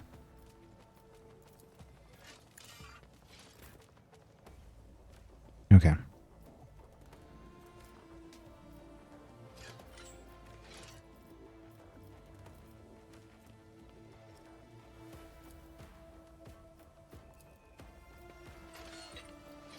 Let's do Reckless Strike. Get some more damage. That's not the Seneschal's job.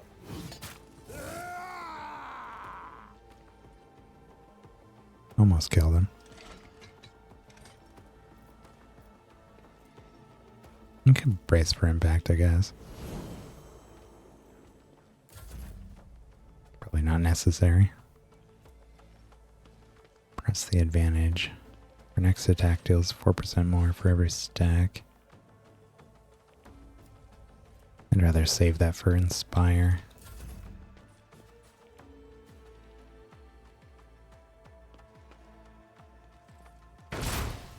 You. Uh-oh. Eldari.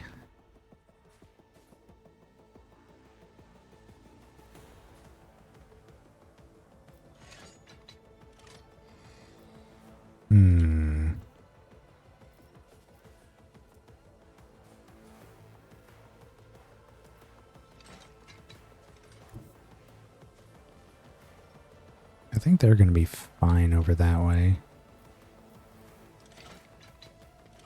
Although we can at least get that with the blitz stratagem before we do anything else here.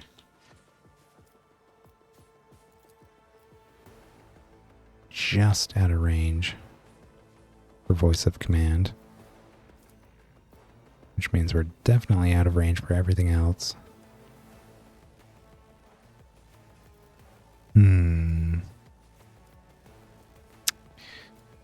Well,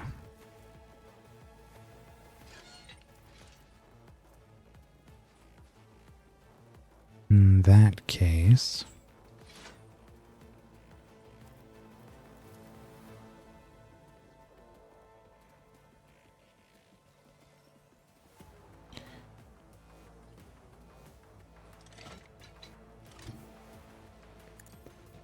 let's focus on cleaning up this area.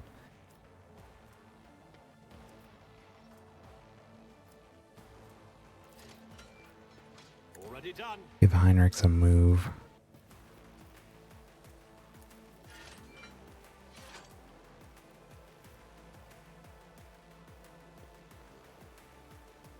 I'll put my psychic abilities to use.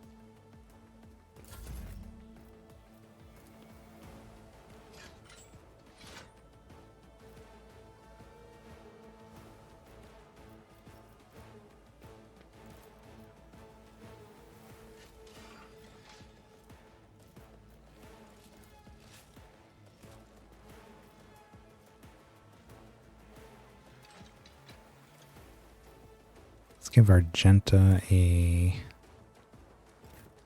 turn.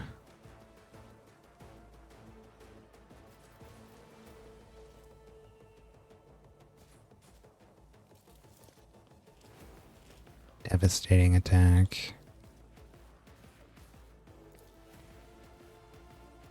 That's not bad.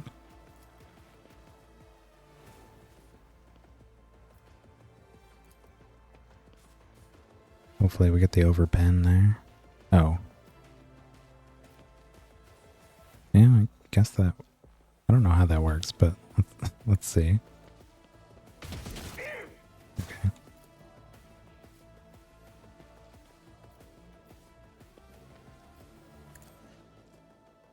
This is why I was chosen. Soften that guy up. It's got a lot of health.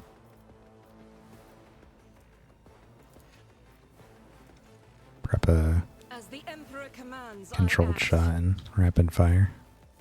Pain cleanses the body. Alright, and we got 1 AP left. Let's try to kill this guy. Clear the way for Abelard. Nothing I can't do. Heck yeah. Alright, Argenta again. I'll do it.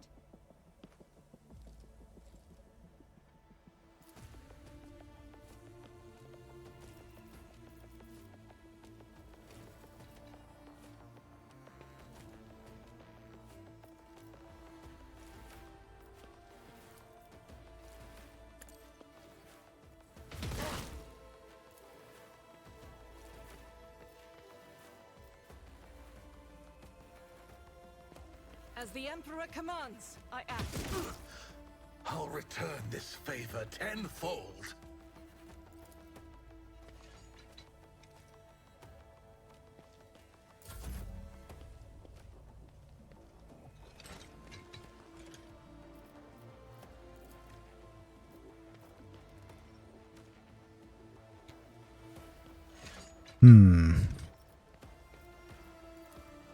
Can get some free movement here. Let's do follow my lead.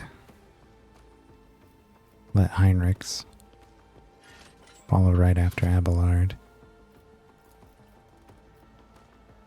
Ooh. I don't know if we can...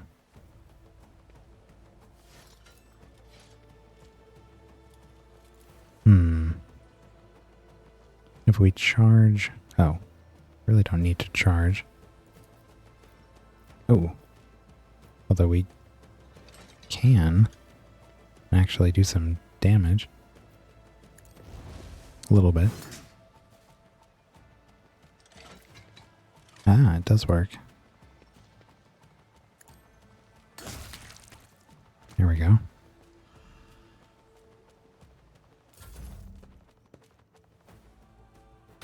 No enemy will thwart my purpose. Shuriken.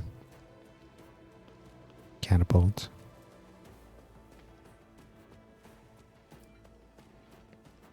Dari plasma grenade. Ew. Children of Hysterion.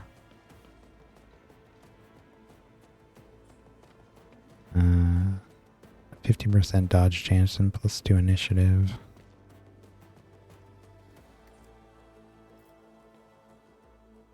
Okay. Well, actually, it's got a chainsword. Might actually be better to go here instead of fighting this guy. He's got a low range weapon. Heavy is the tread of his faithful. Let's go after him.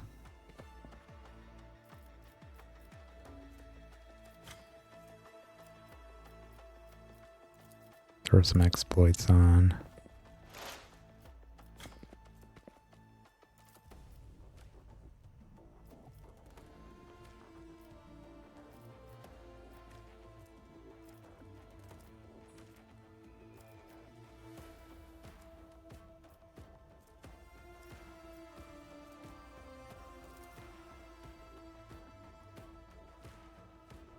Give him a shove.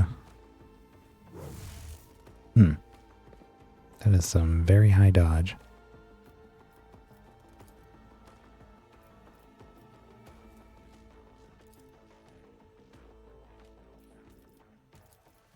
Running binaric override. Reduce that. The Omnissiah knows all, comprehends Oof. all. Elusive.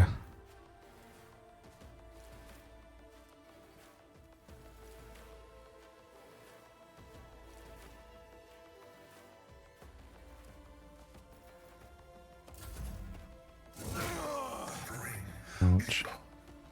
An exemplary strike.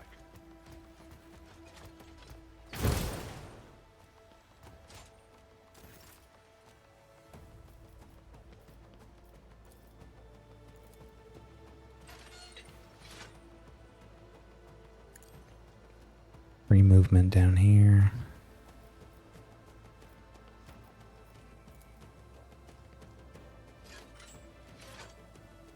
I'm actually gonna try to get over to our Magos.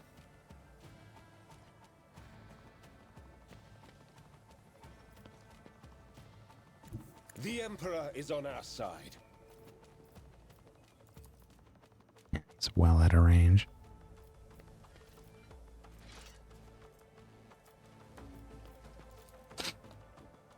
Good charge. But then we're pretty exposed. There's no cover here.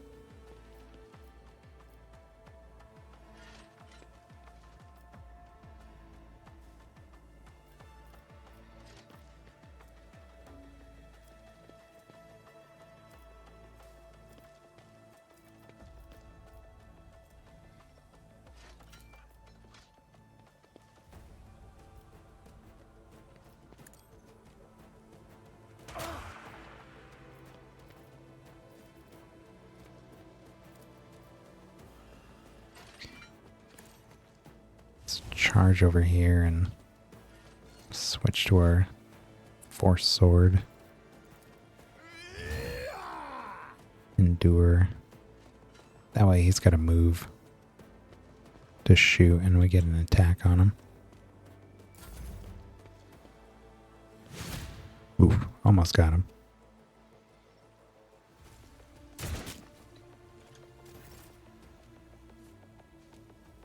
Cassia, I really need you bumping in any way we can over here. They are way too far away.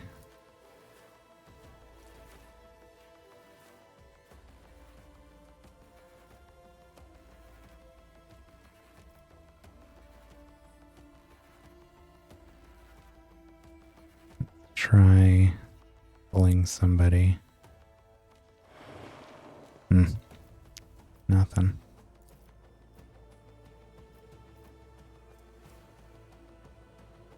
There's not really any quick way to get down there either.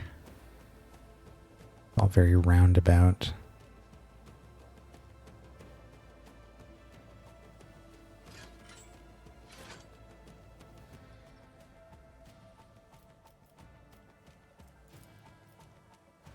Gonna have to give Argenta a turn.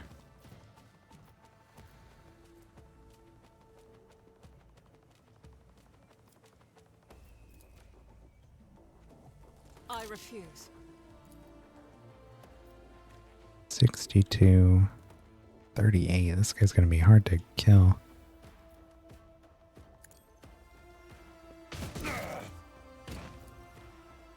Knocked him down. Doubt is for the weak.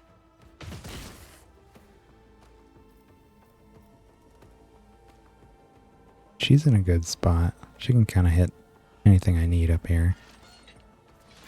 So I don't need to move her.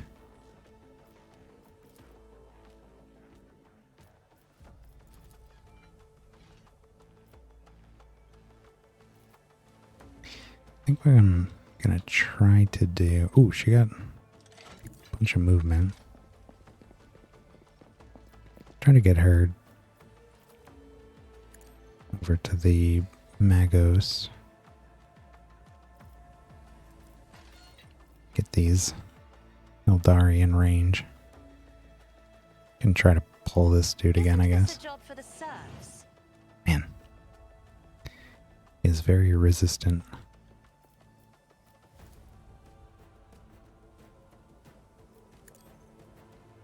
Throw a voice of command on Heinrichs.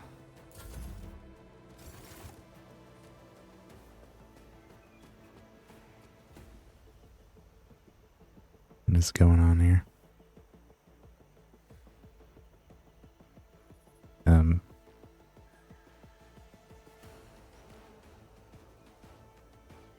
I don't know.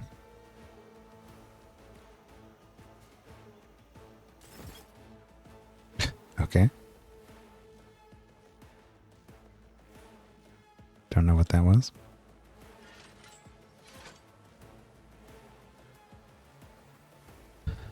Gone.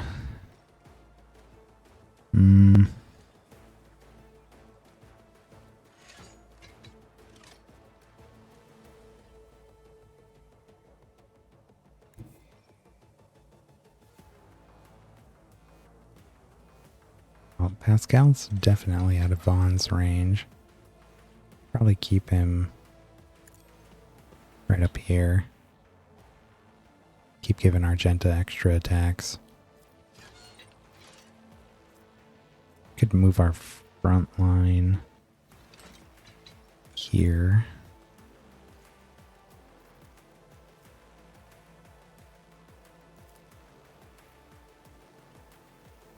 Let's give Cassia a move. Look at that movement.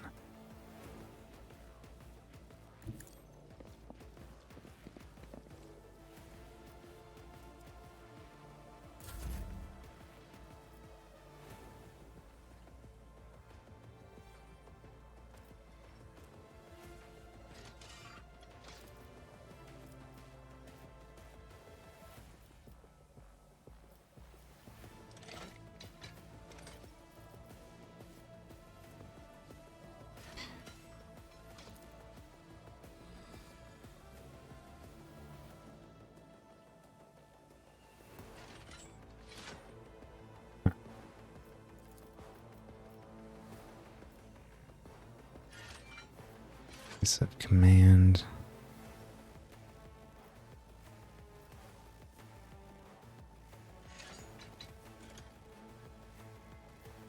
Don't want to neglect this combat servitor too much. Really splitting up our forces here. Abelard's sword doesn't do a ton of damage to this thing. I think he'll be able to take it out, but I don't want to leave him without support. Let's do take aim or not. Wait, what? Take aim.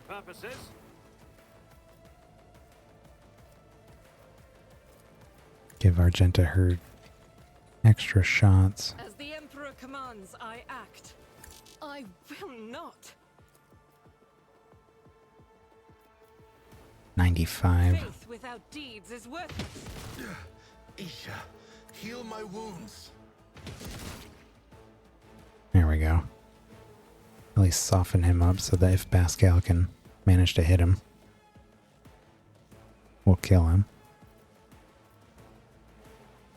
And I got 1 AP left.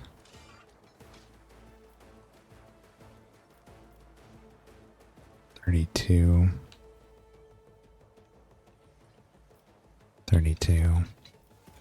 Now let's give voice of command to Cassia. So that way, once she moves out of bring it down or move range, we'll still be able to affect her because she has the voice on. Alright, back to Argenta. See if we can take out both of these Eldar.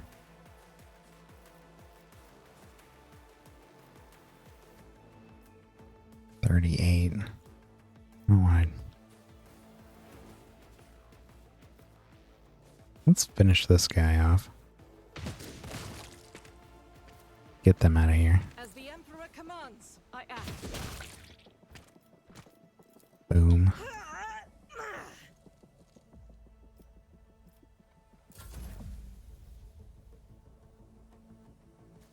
Abelard. Bring it down, or sworn enemy rather, on this guy.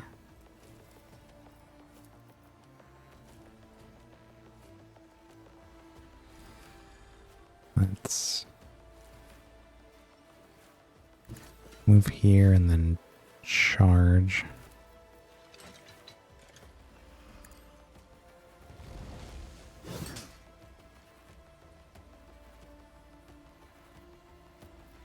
Do an endure and swing on him.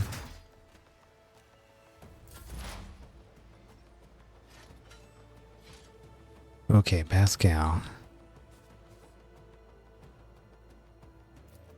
What are the chances we can do any damage at all here?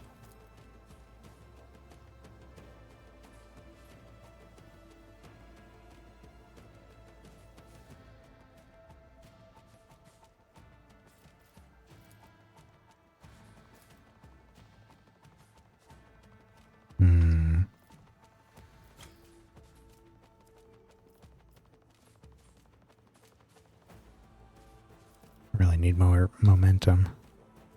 He's got abilities that give him automatic hits, which would be great. But don't have access to any of those right now. Request denied.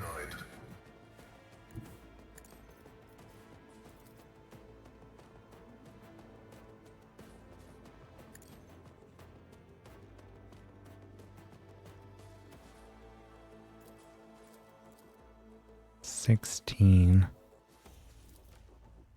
Best chance is going to be to stack him with exploits, remove the exploits, drop his dodge.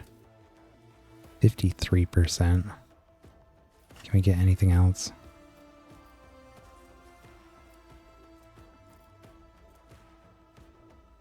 Not really. Okay. Got him. And let's go right back into cover. And do a joint analysis.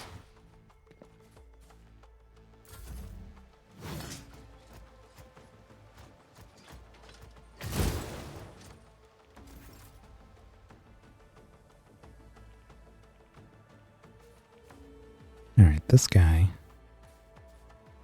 The tough nut to crack.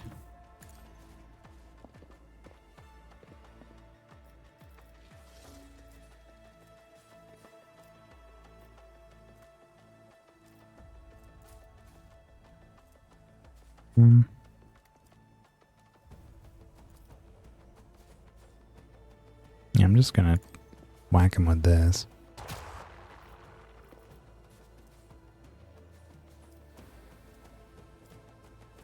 And I guess we'll endure.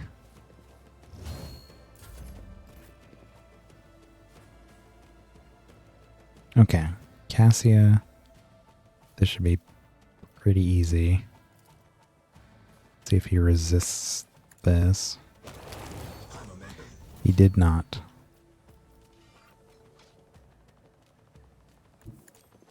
Bring her over here. If we can inspire Abelard. Ooh, yeah. Can't voice a command him though. Oh, this will be good. Inspire him. That's going to give him a ton of damage. She had like 80 stacks, so it should be like +8. And then we could even try to drag him closer to Abelard here. I don't know if we can, like, yeah, maybe this. Oh yeah. Ah. I was hoping he would move one more, so Abelard could get that attack of opportunity. That's fine though. Can I not do this now? Oh. Oh. I thought I could do that. Apparently not. Well, could give Vaughn a turn. Oh, but he can't use one of his now. Okay. That's fine. I did try.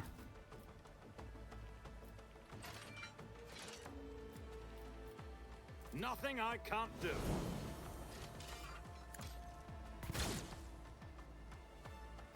Big whiff.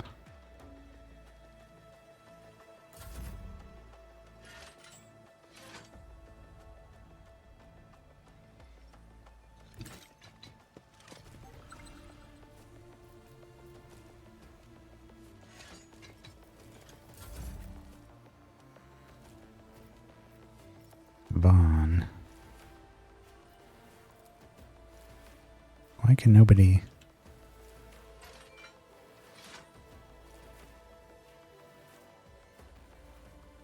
Overexerted. Can't be the target of voice of command. Huh. Not sure why we can't seem to see him anymore.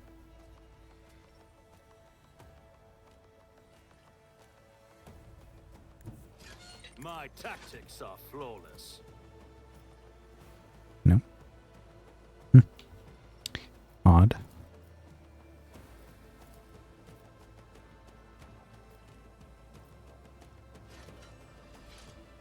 Well, let's give Cassia another turn then. See if we can pull him maybe here. There we go.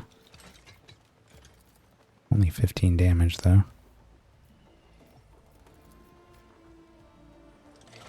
Can we get a lidless gaze without... There we go. I am a navigator, Bam. not a servitor. And... I don't know. Let's see what happens here. Just got 60 stacks of press the advantage. Oh no, that's guided by souls. Starts all of her turns, including extra turns, with 3 additional movement points. First ally targeted each turn by one of her single target abilities gains the same amount of additional movement points at the start of their next turn. Huh. Well, this is a safer bet. Let's do that. There we go. At least. Did it. The thing is done. Victory awaits. Let's go see what everyone dropped.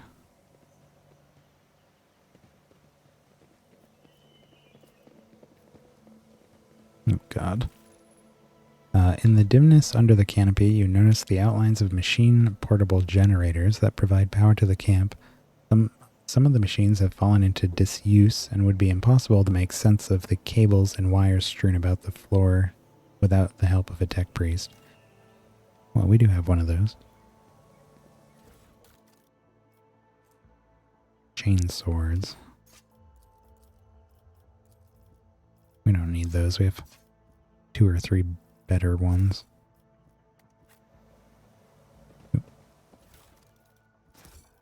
It's about time.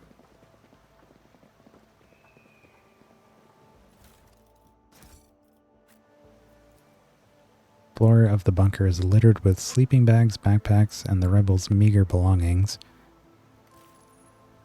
Clothes smeared with blood, primitive data slates, half-eaten Nutribars.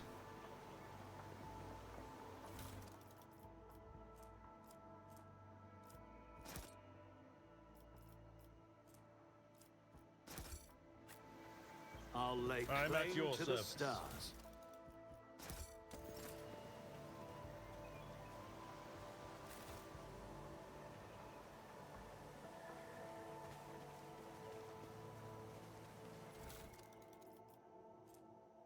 Marksman rifle. We have one of those. I won't tolerate weakness. Eldari Ranger armor. Oh, that's why this guy was so tough. He's wearing Eldari armor. He had a shuriken catapult. He's using the melt-a-gun. Spirit stones. This was a human? Why was he holding spirit stones? Eldari must have really liked him. Oh. Never mind. That was challenge for me? collecting from everybody in the area, not just that guy. Makes more sense. It's a cloud grenade.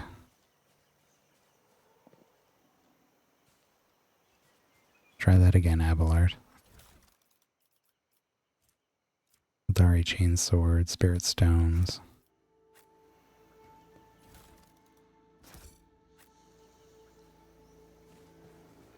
Victory awaits.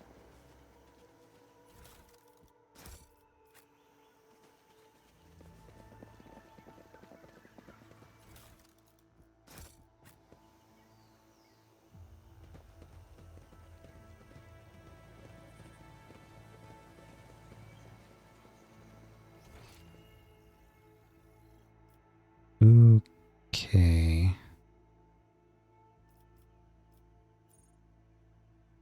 This is where we came in. It's about time.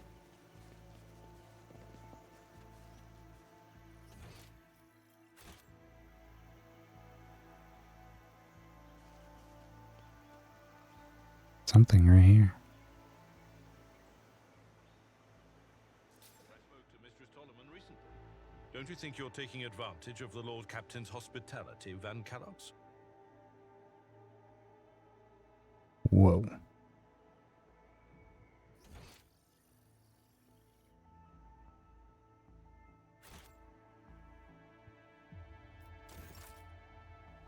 Your seneschal. I assume you're referring to the small request I submitted to Vigdis. If so, then no. I'm not taking advantage. The matter is closed.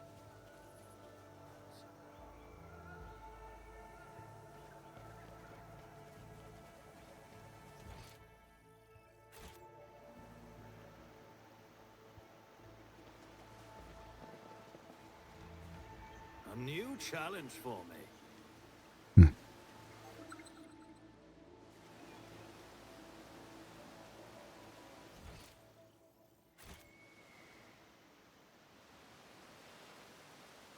Argenta.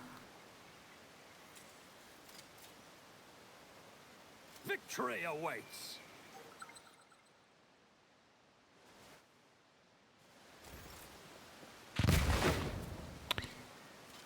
Wow.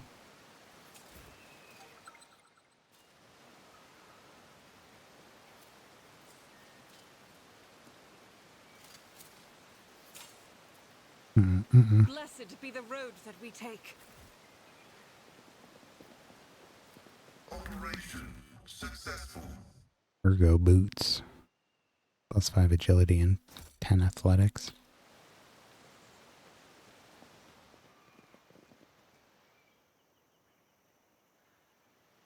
On the other side of that wall. I won't tolerate weakness. Alright, let's hang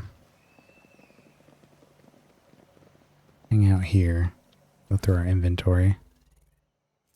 And then I'm gonna wrap up for the night. So, ergo boots. Agility and athletics.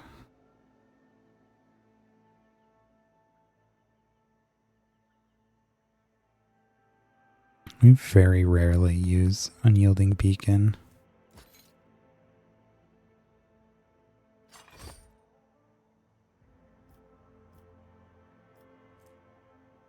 Let's try those on. Eldari equipment's not going to do anything for us.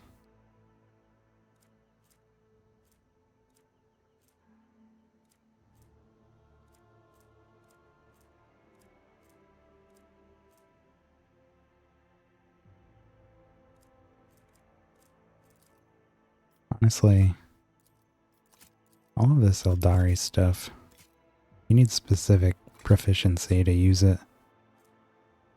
I think I'm just going to get rid of them. I don't see any of these guys taking proficiency in Eldari weapons, unless Heinrich's could, but I don't think he's gonna do that. Gonna stick with the force weapons and psyker staffs for him.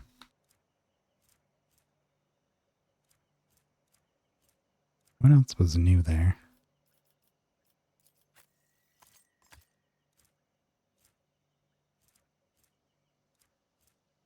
Oh. Where do you go?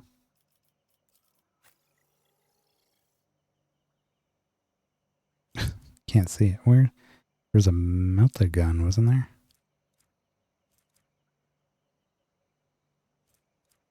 Did I just send it to cargo or what? Hold on.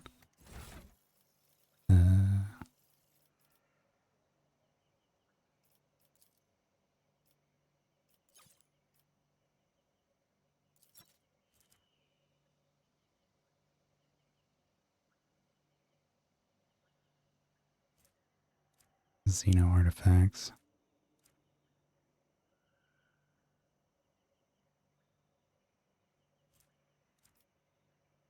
Am I crazy?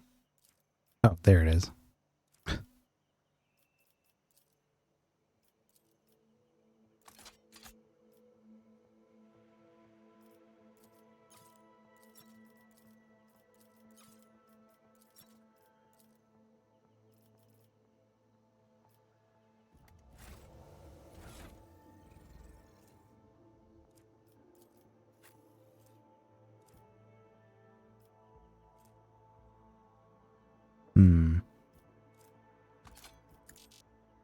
It's two-handed though, huh? Could give him a melt-a-gun.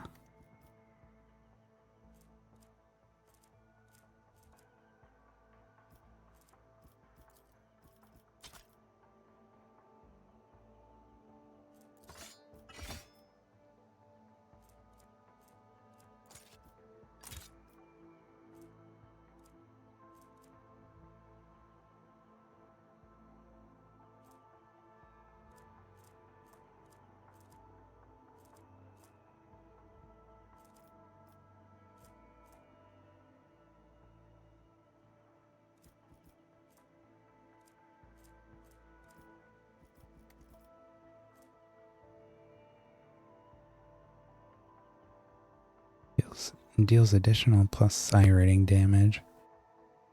So it's actually 9 to the 13. And then it has Psychic Force. Special attack that counts as a major psychic power. Deals additional 2 times psi rating plus willpower bonus damage. But may trigger psychic phenomenon or perils. Did I give him the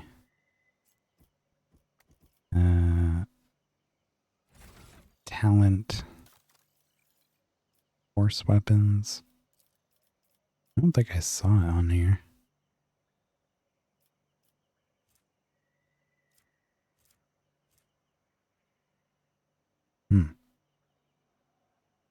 I don't think I gave him that one. Oh. Wrong character. It always defaults back to Vaughn whenever we open this menu.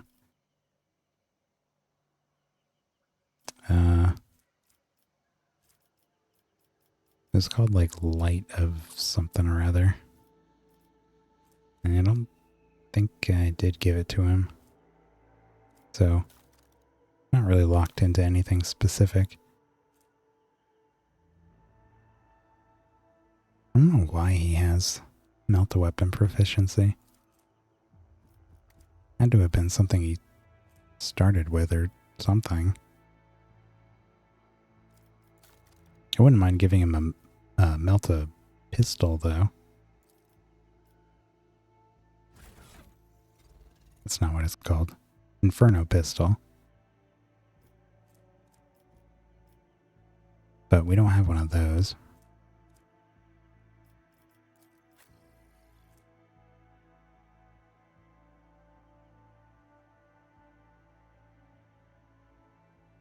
Could give him the noble sword, too.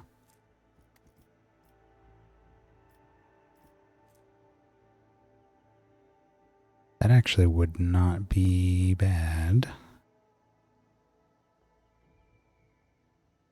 Inflicts disturbed effect for 2 rounds. If the target of the attack is already suffering from disturbed, the attack deals additional wielder plus willpower bonus times 2 damage, which is 12 at the moment, to this target. And the disturbed effect causes them to suffer a -10 penalty to willpower and fellowship tests.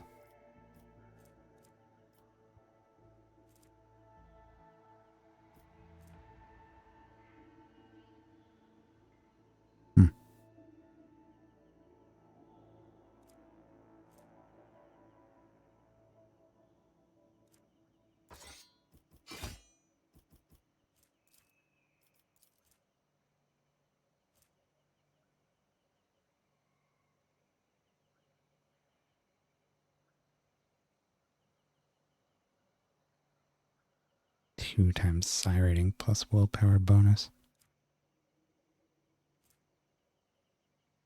16.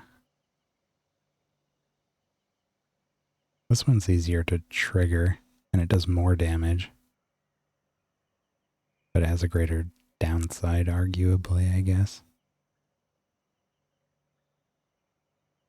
No, I guess we'll keep the Force Sword. Hopefully we find a better Force Sword soon. It's the one he started with. Okay. Yeah. I'm going to wrap up here.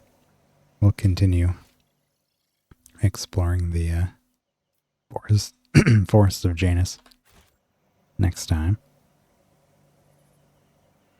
We're going to be picking up Monster Hunter Rise again tomorrow.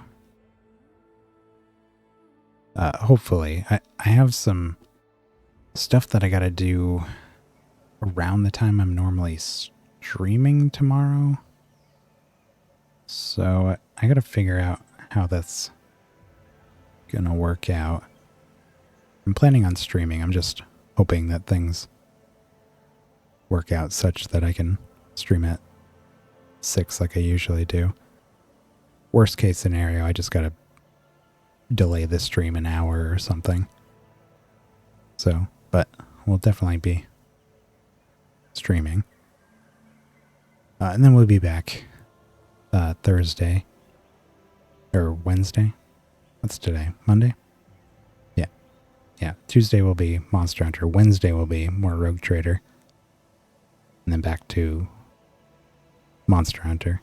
Just alternating throughout the week. Yeah. Until then, thanks for stopping by. And I'll see you next time. Bye.